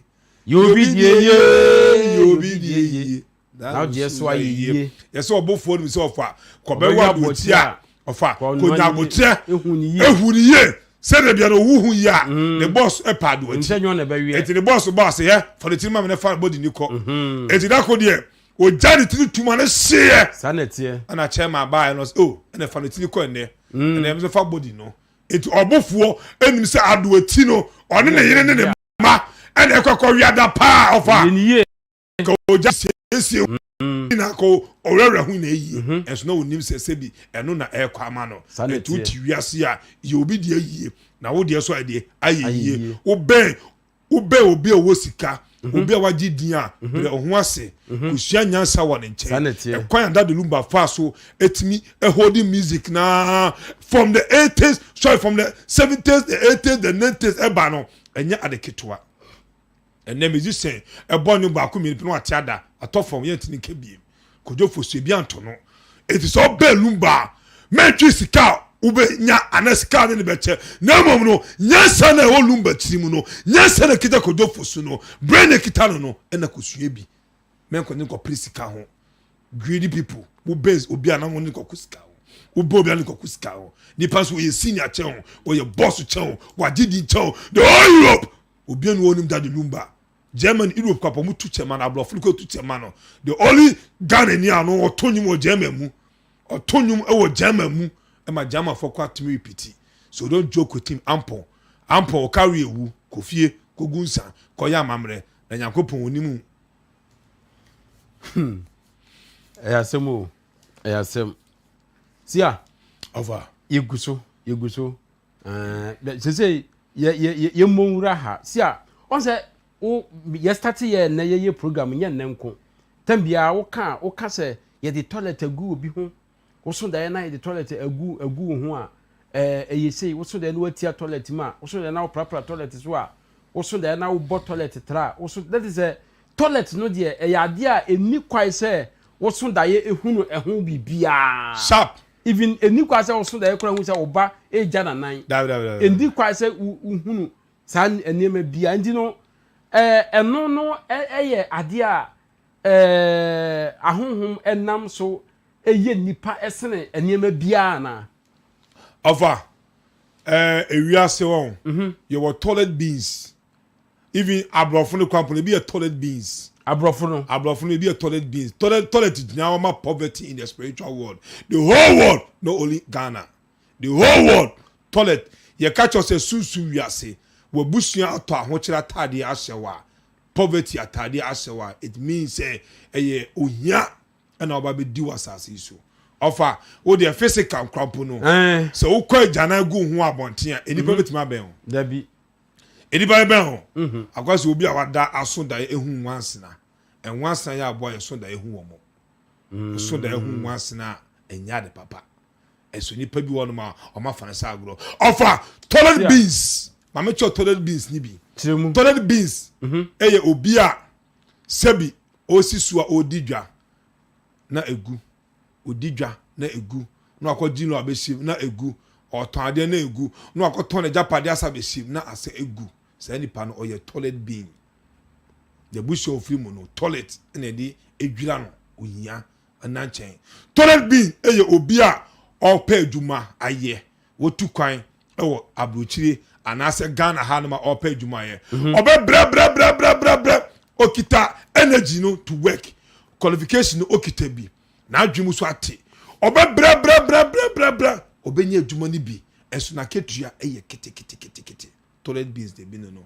enu mpo no adwuma no obenya mpo no obeye adwuma kwa che obi o adwuma mu no enu echi ye be sa pamo no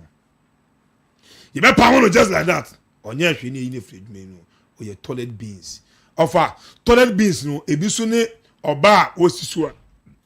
opa ware bema eni ni hia ba ko mienu a bema ne free ni bi ofre be mana na entokwa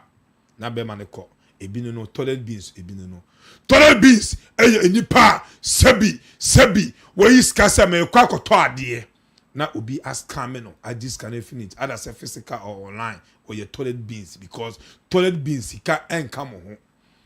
onipa bia toilet egu hu no sika enka mo ho sa toilet beans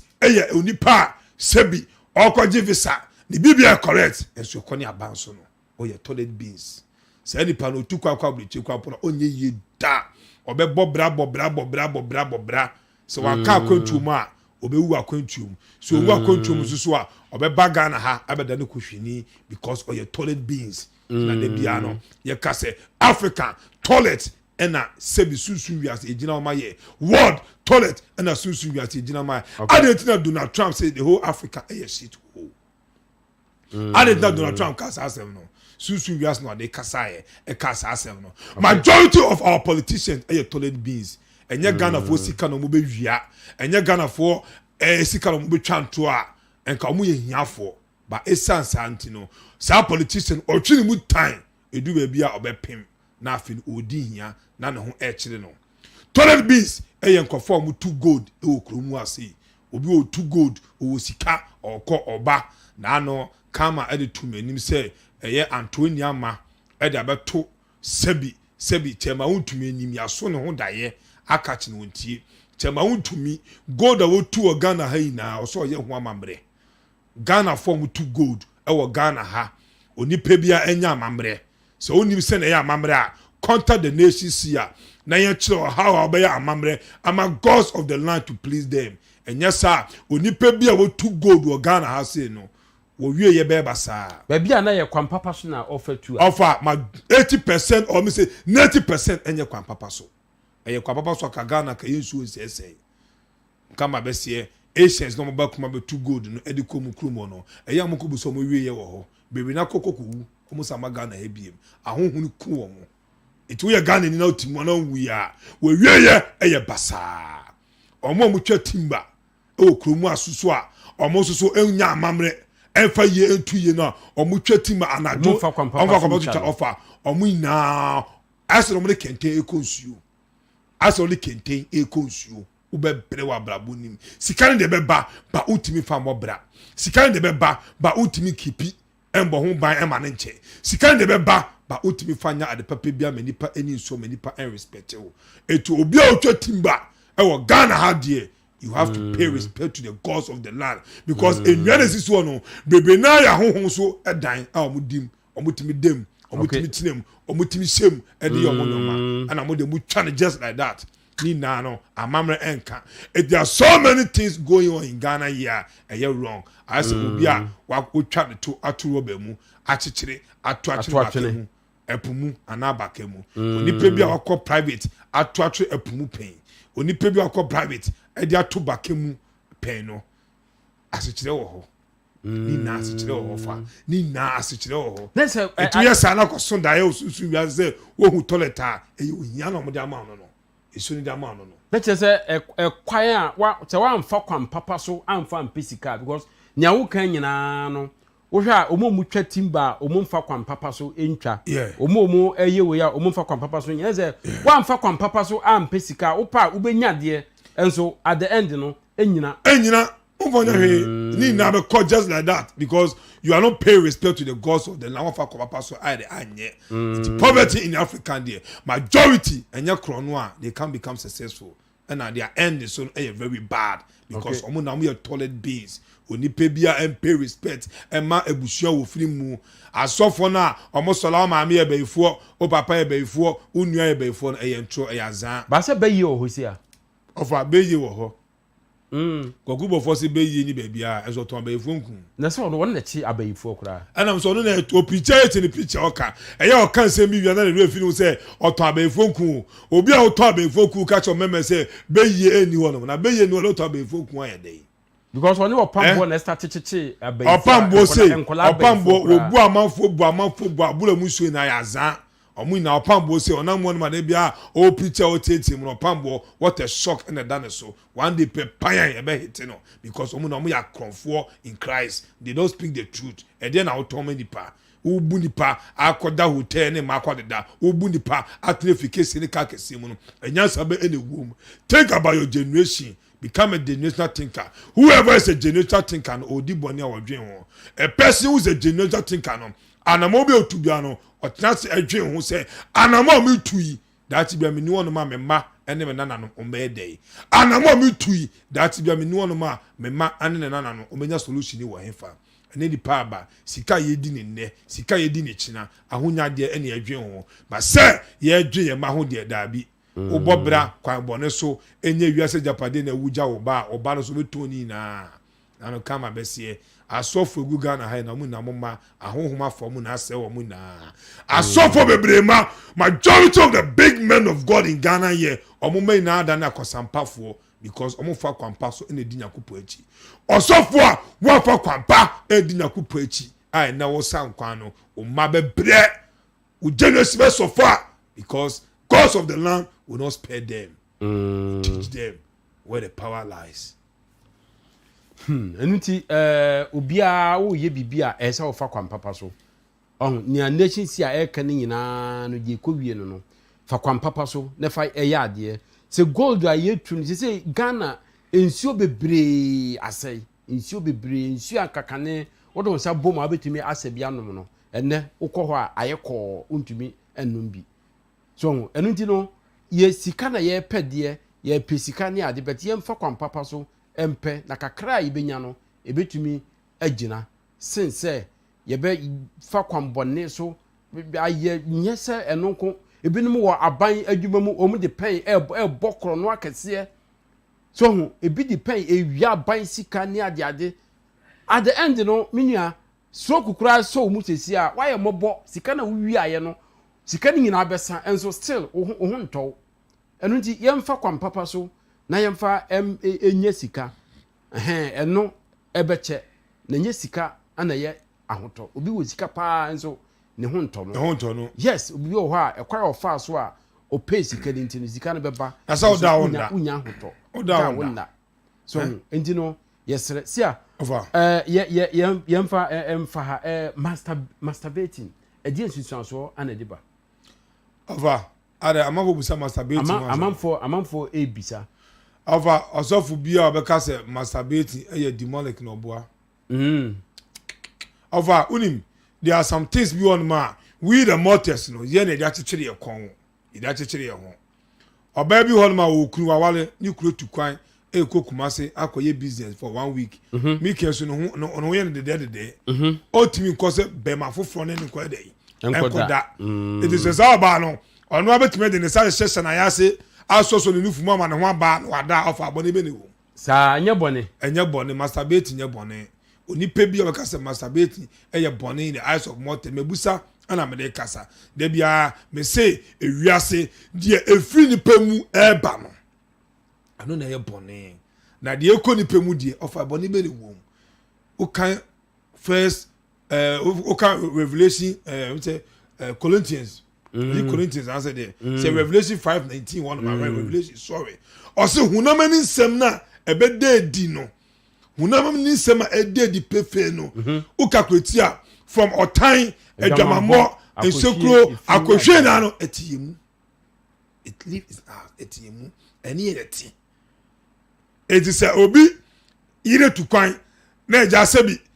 eja ne ho ne kondo na yire na yiri ni wana se ne mpre ni wono ma na eja ode ne be ma eji agro a boni be ne wo ma o enu nsusuanso bi nsusuanso bi ani echi spiritually offer you was spiritual and physical ebi ya spiritual spirit bi ani wono ma ono ba be da obeka se twetwetwe ho ansa ema no honhom no be da ana ma me bi of frame o se na esisi a ene de wie die mi kuni dia obedi mi no sia dogi bi obema wa me mama na no ma dogi a o say one god me say honhom mit mi dana mi say one dana mi say one god me ka won jindi ayampa ahonhom bi ba physical no be da e ma won say nipa no da ba o da odi untimi ka hwe we freeze na o da odi okowia na bo say oni be ba ho so e na be start aka no ma no ye that is them honhom ni nipa da ono da ma so ono da o yo ba ono da e ma so ono da o ye be ma ono da e ma hu sano smem se ba bonten no je kan say basia eno no ahonhom a one nipa eda ne ade no ahonhom etumi enyinsen oba ahonhom etumi enyinsen oba ma na wo sunsun wiase but oba timi so daye na wanyem e wo sunsun wiase ahonhom so betimi enyinsen oba ma na nyem e wo land ahonhom betimi enyinsen oba ma na nyem land na furu boso one be ma bia na ye se de obaye ne se obetimi ne be ma akoda no afa be ma ni mu anyem je ka ze be ma na nyem na akola be wiase akola ne honhom ba yes honhom ba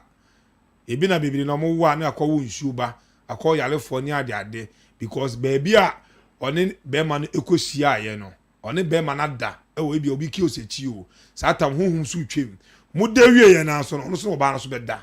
no edi ne sebi ne yare ama oba no ofa susu wiase obi timi so da ye se sebi sekan etwa no obeda so na hono etwa na mpa na muja wo ho yes eti obi timi so da se abonitu ade be chena na koma ana ne ba bi ye ne ya obi timi so da se krama kwetiti no ampa hono mo obeso na etiti hono mo so whatever happen in spiritual world it me pie wo land nyinsen it me pie oba abrabo so na eye honhom na eye ade Mary de mo fanya fanto wen Holy Ghost ekofa Mary se bi wanya ne ho ade se Mary no okunu eye kunu Joseph as Holy Ghost ni kwanye me ye omo na mo ya honhom ni bia ya ka honhom a Holy Ghost ya honhom Onyankopon ya honhom Antwa ya honhom Etraframa ya honhom all of them omo na mo ya honhom omo ya frama omo ya fallen angels Onyankopon ka say obo ahonhom say ne so a we should understand Bible na dan say oboni pa say ne so I did not be mewu na Onyankopon ti ase ahonhom so mu da omo na Onyankopon kita the same bibia owiase bomo say ne so enye dipa etu ofa masturbate ne kan wasem no ofa eboa awarefo bebiri ene wiase dane obi sene dem awon dia wo ye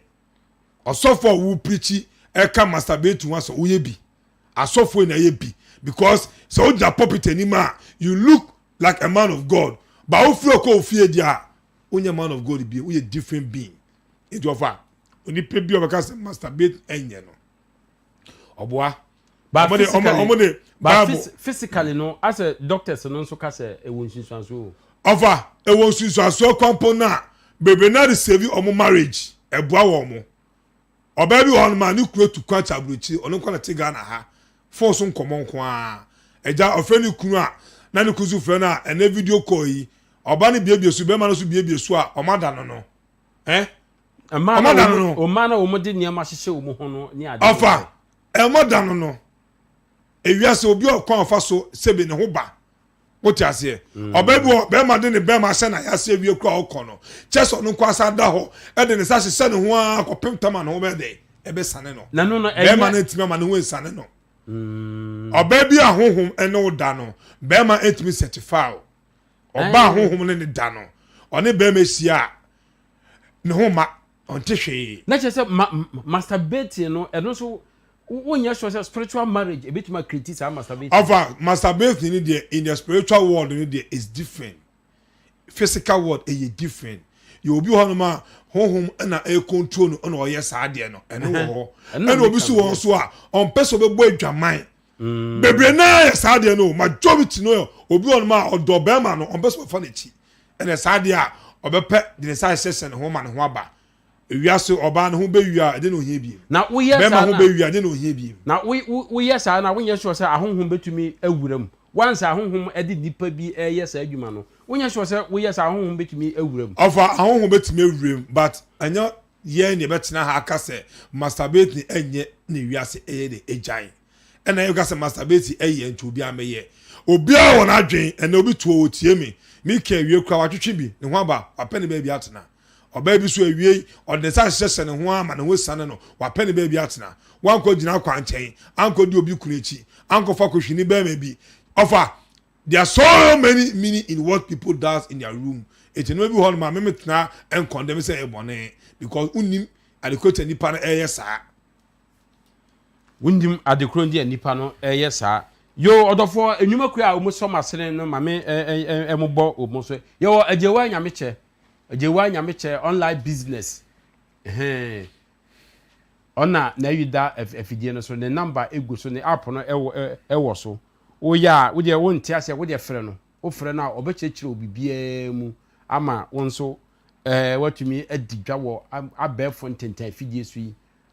wotumi aye bibia saa ayie no wusua eboa wo betumi akyerɛ wo ma eboa wo ye adwuma bia wo betumi asan ye online business eno nti no fa agyewa nyameche number no ana ufiri amanone ana waba ebi ana obedi be 2 weeks 1 month nya afi na mompedai ma mi oni ade nya afi na baabi wo ho a o masiesie ho kama o masiesie ho kama a wo betumi akotena ho days a wo pe bia o mogye wo kakra bi na wakotena ho kama ana o peka waba ufra manone aba ana se wo Ghana he ya wo pese ja wunya ka bi ko twi prema bi a bi a one day bi wo ko pese won ko bo prema bi ni ade eyie bi na wo ko na ohia special ka bi aja wo de kwati wanimu a eno so wo mu ewo bi sai wo ye obi na sai wo pe bibi saa edai a wo pe adamu for long stay and short stay ana uyo bi a opeka ahai edi akoba bi adada ho a for some time a fa number we wo fa number we a wo frɛ number no a wo ne no ekasa wo hawo nyina eto ebitwa number no ye 024 66 3 7272 0246 63 7272 frɛ na wo frɛ ono be buku ono be din kobo bibia me sure say wadi beje ho pa nti se ubi bi eba na se ayi anya afi na ukọ brɛ wo ho se fresa number no obenya ba bia ma kama koma sisi ho kama oye neat sia over enu nti masturbate no nia o kan afa ho no ana toilet bin no ɛno nso nea woka afa ho no na kyerɛ sɛ ɛne wohwɛ a ɛne spiritual marriage no ne nyinaa yɛ the same family o. Toilet being in spiritual marriage difference wom kakra. Saa ɛdeɛ ne ma no yɛ difference. Spiritual marriage deɛ obetumi aware ɛnso na sika eni oni ukuru ntem. Spiritual marriage no obetumi aware sika wɔ hɔ ɛnso ɛba eni mu ntem. Spiritual marriage obetumi aware sika wɔ hɔ bibia wɔ hɔ ɛnso anigye deɛ wonya den wonye bi. So what you say? Okay. Ɛna toilet being so deɛ ona fofe mu kura nyɛ. Unya yonko papa. Na sɛ no kura na aware kura bedi o. Saa na tie. Ba difference bebre wom. Ɛya na wo kan sɛ mu ego na asɔfo ni wia ko bu amanfo. Asɔfo no mo kuru mu ano mo mpɛ adesua. Sɛ de onim yɛ ni esua no. Saa na tie. Ba fa. Me say onipa bia oni perfume egu nsuom. One boy come my dean. Now Ubegum keke say Yankopon no, you are wasting your time. Nyakama na ne juma, ama Yankopon. Kama na ne juma, ama Yankopon. Eti no say kase kama nyame. Udi guma bo edino say kama nyame. Ono na osuma no. Naked prayers eno na aba. Be naked in your bathroom. Ni bi wa no bompaye. Sire bone fache bompaye che kama honhom. Nyawu hia ni nyawu yin na kache no. Onipa bia oni one God the nation see the Kama president Edin Sawoso. Onipa bia odo krata sem abeto Kama enima onsan kan wo de. Yen send email ye. Unya letter bia ye. Unya bibia ye. From last year mayete wonka jame audio na entempe ya no. Yen fa wonto awiane so na te omonka na osaka wo krata na also ye adwuma esave sika ebehwe Ghana fo bi okromu a mo be bie adwuma na Ghana fo hia adwuma aye ofa to nka ma abrochefo bi se Ghana fo bu mo kose enti no omo fo mu adwuma kwa ma Ghana ha mini bibiri kasa so o ti abrochire na wadwuma e wo kromu a na upe obi ama na hwe so ama wa the nation sia me wo ho ye won kofo mo pe adwuma ye a mo be di ni kure a teku ne sempo emfa ba bia ye be boa wo because ye prese Ghana this ye be nya adwuma ye wo kromu a na enipa so etiminya peace of mind. Majority of the youth are motivated to come with Dubai. Majority of the youth are majority Ghana go say Libya. Majority of the youth are majority Ghana go say Qatar Arab memu no. 99% are toilet beans. Mu na mo fa perfume mu nsu mu nwale na esisi mu ye wo ho na ewu a eba be sisi wo no. Ghana youth eba be wu wo no. Ebia na ensi wo Ghana ha. Ebe si Dubai, ebe si Qatar, ebe si Libya, ebe si all across the world. Baby a Ghana youth wo bia no. Mu na bibiri na eye mmoa e wo sunsun wiase. Wo ye toilet bin kwa there. Very easy say that na waboa. E di odi afase. What a shock na at so. Yes we dey mu twahwe. Ye dey do hospital wu or die wan sole wu. Wenya ka konsia wu. All those things. Mu na no. Mu ye mmoa wo sunsun wiase. Etimesire youth am around the world mo contact nation sia so when you ready so wetimi a sacrifice abo for there ama papa fia honhom o ma me fia honhom a fa perfume egu nsombo mpa de bia na adwuma onsanka bi na ye na nye sika na tu anamo na ye ento yi emaw ye pa mo chew ye domo ka ye nkuna ka de bia mo be fia afi bia na mo sakọ na Ghana so ayede the Ghana from Europe now smoke home, all part of the world. Blacks around the world, Nigerians, South Africans, all the African country, majority or 99% of the African country, or the African beings, the living beings, we are all toilet beings. We need perfume in the water to bath. Whenever you are bathing, make sure that you spray 1, 2, 3 perfume in the water in the bucket. After bathing, that is the water you are going to pray into.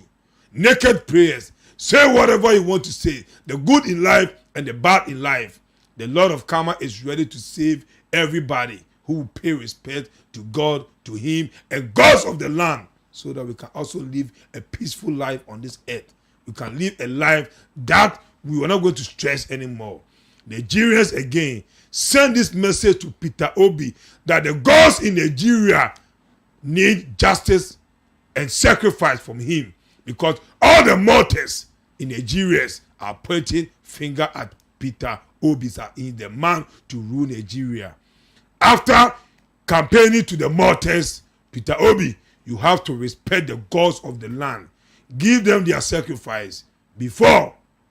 the election day. Otherwise, you will lose. Upon all the hype, upon all the celebrity hype, and upon everything in Nigeria, Peter Obi, you are the man for Nigeria. In the spiritual world, Tinubu Bola is leading. Tinubu is leading. APC candidate. The old man is leading in the spiritual world because he has done so many sacrifices to the gods of the land. So the gods of the land is with him. So this is a message that Nigerians around the world, calling nations Caesar, that they want to know who is going to win the Nigeria presidential seat.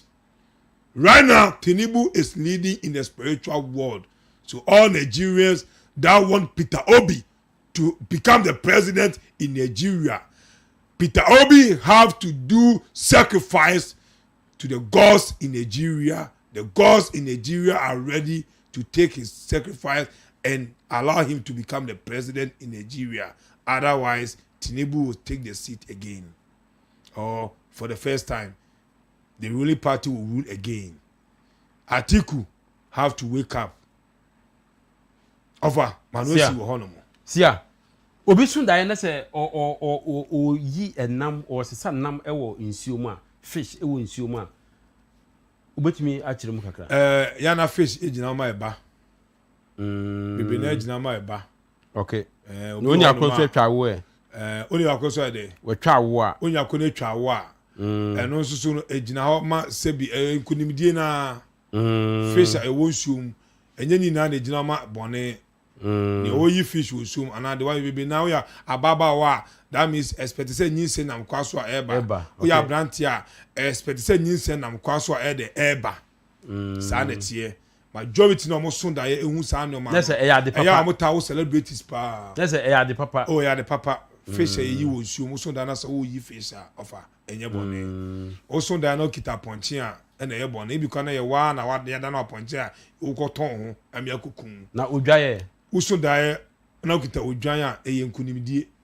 Odwan ejina ma nkunimdie onipa brabo so. Okay. Odwan na ya bo a Abraham yakopon tu nanum tu ma na de bo afode e ma gods of the land e ma ebika ye ruade yakopon. Okay. Odwan ma chese odwan moja akwampo no obi a wonya atwere yetimi de ma nanum fresh etwa nanum fresh e ma atwere na yira sunsu biase na de pata honhom.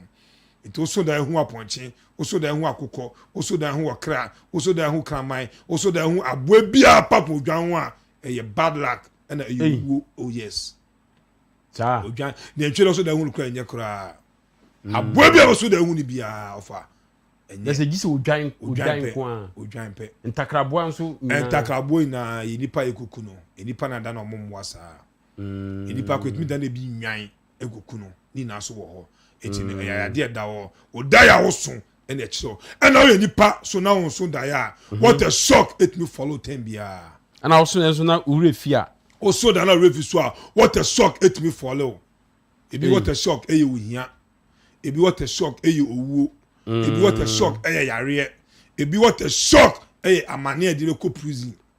Okay. Of a hot shock what you no wo nko no wo nko obi na eduma ko yie from nowhere yaudie bia shock na bibia ba down Joseph ebi na to no Job or Bible mu okay what a shock na to no so ma da ko pe na yele ne ma ene ne Japan die na ne fu na dey e call down enti no e sanity e enti what a shock there e da wo so a wo so da ya won kai oni pe bia so onye complete e land untimi so da ye okra efri mu asa obi a so da ye ehu ewufuo o so da ye ehu ewufuo a hu se onasi kwaso awokọ asamado because okra be di ka akọ wo ko hu maame o papa bi owu da wadafu bi owu da o sister bi owu unu abema bi owu o sanko fo oda ye mu a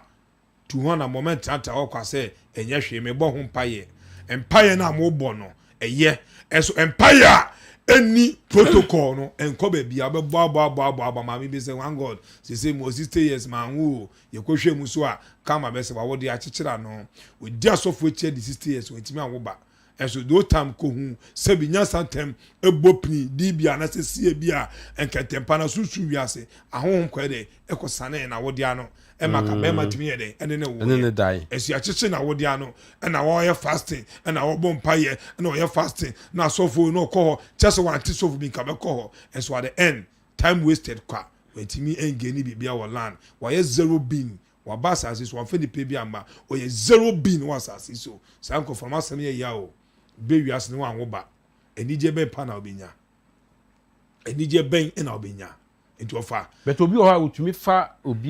fa ebi a obi kura tete no ma nipa no nso onyamfaso tumi opambo ajima onya ne ba bi ko o se obi be ye oyi a enti se wa wo ye funu mu ba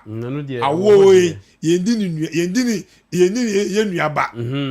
wa wo ye funu mu ba na betimi aye oyi edum bi a wa wo ye funu ba so kura nso no de obeye no ebi a obi a okofa no be hwe no ebe boa mo asene wa wo ye funu ba afa ye mako ye mako ewiase toilet bin fo ni bi won ma oye papa ye de boni betua ne ka obi o toilet bin obetimi sa agrada so ye toilet bin na me ka se ma me do be ye bia no boni ni betua ne ka wo ye toilet bin onye sikeni ade kojo nkansa se wo ye toilet bin onye sikeni wo ka kana bubuofu mo ye kyerem kwan adum che bi atuwe so obulo de ma onumi ensa o yale ka de perfume gu nsuom dwale a ebe ma honam kankan na da susu wiase na e ba be pia bonten am odi ya no eso beti ententan a achichi nipa ofa se ententan ya wo to no mu a na start furu enti wunyi na furu ententan no ebe furu saa ma odu age bi na edu ede be cross mo ma so sei no ana ha sei no that means a sell max that's any awie a sell max ententan sell max sana wa ware ye be crash usika sembe crash wajuma sembe crash o friendship be crash o family e be crash everything about you e be crash ententan no fruwa oni be man te ko bit me jaw unexpectedly on tiase ono ba na te bit ma pack no me fru nchen on tiase ententan no che say ama say e be man che say nkamufuo ekosi efuru no omode enwura atete sana manchi ni position wiase etu na mo na ko be na no sana manchi no etu ye Owofour na na onye complete or land so whatever you want to do or land no you face pain dearly bitterness nkwa na ofesi basi obi si osondaye ehunu kraman ba kraman no anka no also da hu kraman na so anka no dabi kama kawa ewo mini ena hunu ku abwa kama kwa o da mu kwa na enye o se nipa na also da hu kraman no ena yale de ofa ne kwa yale ofa ne kwa kraman nya abwa ehunu odaye mu aponche nya abwa ehunu odaye mu entu hu sa de na me chatase ke bebi ne fa na yesi ano kwan eden ema ho wo hunu se wan ka no da ko be ka no eye ba ko pe no be hunu kraman ka odaye mu lese daye ehia pa ana de ehia kase kran sa obeso daye na ube ka kire obi a wonim daye meaning na oni akro a kirew na bia asade wo ho no waye because ye papa o say ye boni o ebi a gise wo ye bibi fa ho ana meboa ova daye de enye honhoma enipa ntimi nche daye ase oni bibi me enye kama me ntimi nche daye ase ena enye honhoma obi ntimi nche daye ase 100% because honhom wi ase na esi ye oni hobi ba se nipa na kase de esi tie kire wo ena fa ho se wo so daye ho maame eno be dana je se yo maame no se also da hu se onua ba e de second we change se onua ba da bi ahohom no mo ba ye nchen a omo fa omo ben ye ni pedua ne ba ye nchen be di se be ya we time be to se be o time be to muntem e won land onna nwe se ono na ye sa de ne da that is there because honhom bia ye mframa enti oba da ye mu a ofa ne pedua wadafo bia onim no wabuso ne bia onim no obi a onim no ono de ba da ye mu so atiase eti sa no mani na ofa e yesusum uni hobi eti enya kama ena obi da yimu obecho se seni sina da na etia mi kofia wato commitment ase eti onu kama kire ase ewia na eso da ede ida tue kotodwem eti ebebo wonya mo da ye mini sa na tie onu hum na ma beti no mo we na so na be kire we see Besia sia on say obi ka kire me say no one woman bi one ne sister bi fine pa nye direct sister but I say ne ma me nua ba he bi sa ene ne ye fine ene nipa no free mu enti o free mu no sometimes obeso no daye no ono anka se ne nua nso ewo asase so ne nua no mienu ewo asase so obeso no daye no na odi gold agudie bi ma ne nua baako ana sister na no ne sa ne ma me nua no fine no oka kire ne se wo nua we na mobo enti mani bi enti okaya na asa ochemu ma wo ochemu wo mu wie no ana ono ne ye fine pa na ofre ne se obehwa ade wone ne koye no ana obie ono ne obie so kire ne de na ye bebre obie na ye bebre wo se efiri ho no ono so odi dwa efiri ho no wodim se edwa odi no ohun se koso more ohun se enema a wo ton no ye to ama emfaso a wonya no edoso but nipa no awu abeboka but tambia no wotumi ebe ka bibi kire no se kan kire nipa simasi ene ade abeboka sa ofaso su wiase wonam ka se onipa utimi enfo adwe embu honhom ko honhom no it's just only a spirit who live in a spiritual world that can do all those things na de bia daye so daye ne yakọ akonfo DBS nchen omono mutumi go si de ye no mo se daye we say na ye den eba nyame difo bi etimi ka daye eche daye ase a samre no enye ne edifo aba nei edifo na aba nei otie wonum asem a na wode ebia de aka ho o se say na eba be si enye sa na tie ofa honhom ene kire daye ase enti sa daye we ya meka no ndipa no o se obeboka ofa onipa bia obepie efri ebusuem edi 25 years bia no e was say we pay respect and my gods of the land na we continue on journey in life and yes adia tina kama catch Ghana for say sacrifice I was say Ghana for a year at the my gods of the land no and ke was say ke ye afibia enso esan say kama edimu titiman kama empemo gentino a no tiviem or to heaven tino or saneba forma na this year any one god the nation saint na oba forma be din nkomo any gods of the land information that wa obetie abebome no enti na osane form edeba of out ase of America kese ma abruchie oti abruchie na ope awo a bragana ha oti abruchie na pa awo a yetimi mwa ho so onya brese ope awo a abrofo no timi mwa ho a wako hospital 1000 bragana ha ya nya tametra Ghana ha na yefa yentu yima ansa na wasa fru plane akọ na oti abruchie se sia me pa awo a yetimi fa edu free Ghana ha emre o majority of enroll no fa across see na no ade ajo majority of enroll aye de ma bloche for say monje samoyale across pope na no ade ajo because queen of the sea untimi fa bibia amfa na so keke mane koye adwuma nyakopon bo wiase won say edua bi si epumu a efifire nyira enye easy baka leg mu na edua timi ade epie firi mu ba o se pumu edua fifiri mu da ena awo so du eye haban ani nnua ena ahohom edi bia ma wodie mu emomutimi wo ba etizo chabruchi na opeba na contact me see a meti wasem but the solution is come to Ghana digi se obeye aduro do Ghana eni ni kunu da wo Ghana dabi ansa na etimi awo Ghana dabi o so wuni pa no ba Ghana ukunu so abrochire dabi se so ba Ghana for 1 month bi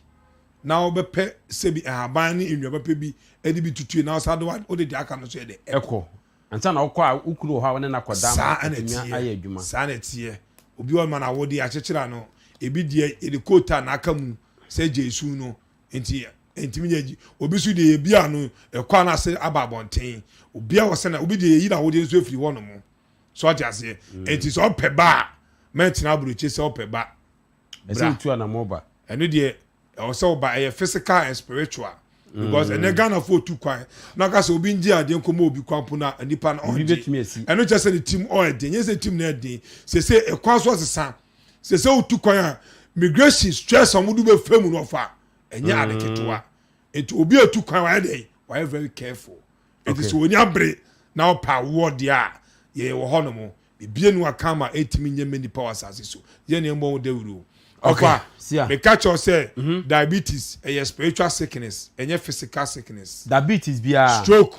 a spiritual sickness enye physical sickness cancer a spiritual sickness enye physical sickness kidney failure you say spiritual sickness enye physical heart whatever it is spiritual sir 80% is spiritual and 80% 20% is spiritual and 20% is physical bibli na ye wo mo panie se unu na honhom ne ye obi abaso dan ye say covid ye atwam yi o so dan say ye se brane wo covid panie yare ne de ma wo o so dan say wako baby ne say wo panie covid panie anasa wo yare na hospital ye wo panie ye atwam moja yare na honhom e de ma wo na sia ede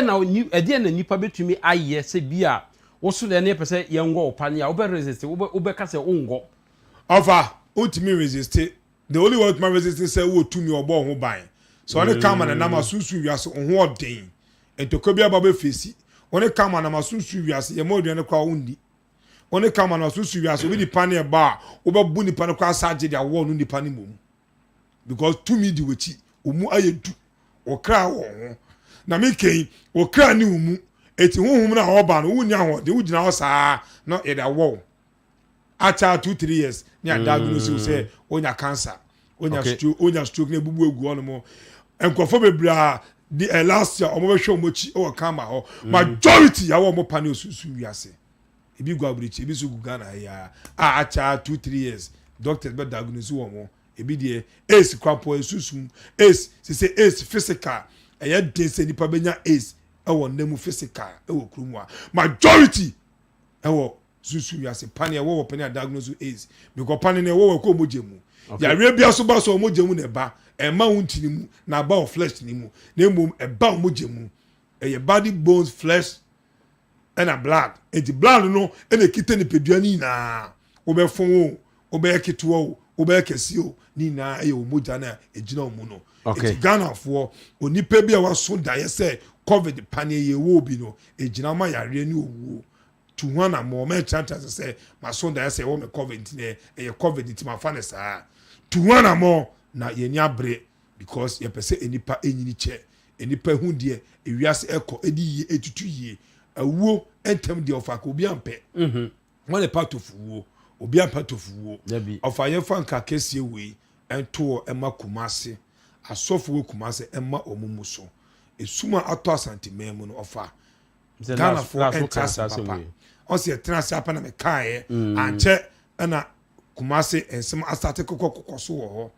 ejankuto na ni abira otonton no mama amanfo ejankuto jan no matonton na ye fake ejankuto jan no matonton kumase asofo opambo mu na mu jan no matonton asate fo mu mo ninda ho de asofo no tonton mamo no emboa mo enye hwema mo they be said, who a spiritual issue, just a spirit who live in the spiritual world in a bit more so 100%. A man of God will deceive you 80%, not 20% in the OGD, no, not the Dinechi. It offer Kumase, Esho Muye, Kufodia, so Muye, okay, Kufodia, now saying, Kama Kohonomo, and Yahinfubi, a fear some go to ye, and commodity few Kufodia Bremen, many Anje, it you are so far, Mugu Kufodia. Mu bu Ghana fo kofodua ho no mu pega mu fa mpaebo eto fom enye side be su kofodua no kofodua fo ntiasen papa ene no so da ho eye confirm si amekasa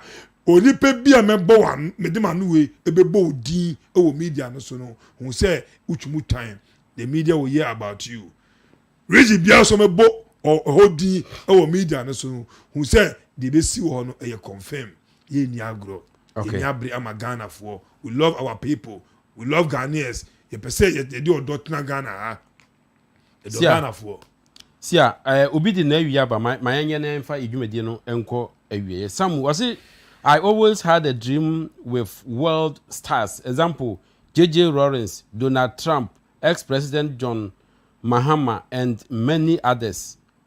Also no, or so that you who world stars, omo enwuye nyina.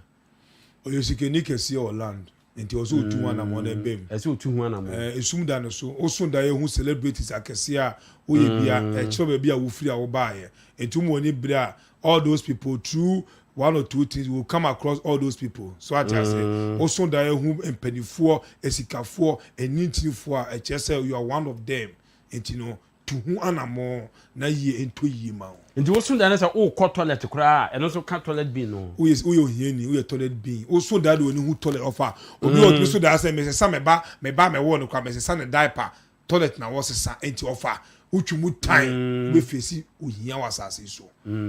we face unya hu ada wanim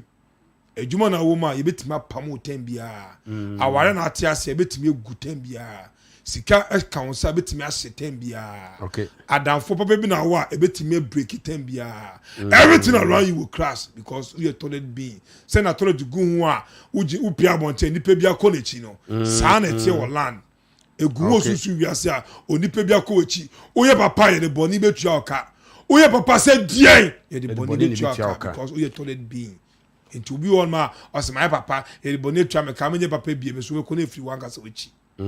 wa wechi na efiri enti ye kan kura che Ghana for say ya oni na no ewo asase su we ya eduabata bo oni twa na yo sia yebre no ayebe yebre na ayebe say wo bibia obeka biema ana offer but ka kese ma kama adishia around the world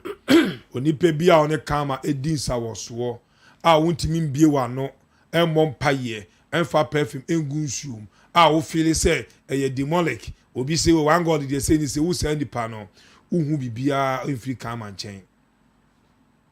uhu bibia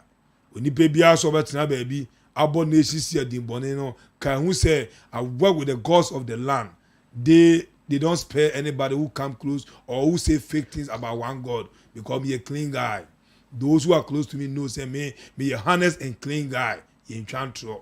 enya oteku no simple na be ye bibi na emu wadansi die na o de be ba ye nchen no eno na be ma mesumeni age e be ma kama so eni age e be ma gods of the land so eni age say o ma freeze you I saw o ma jao o ma freeze say kwana ko bo bra etimisire one kama ebe nante a make sure say each and every day so usually once a day mpo my perfume consume usually twice a day my perfume consume usually 3 times a day my perfume consume na 10 times after 15 collaborate mu no etimentity na ye nipa na de wo ton no nipa nto na timi service ka wo bank na also timi ko cash ka wo bank uso timi to japade a esombo majority of the youth are toilet beings universities na offer ye fanka kese ma Ghana University okrumu anomo ensem ebe koso wo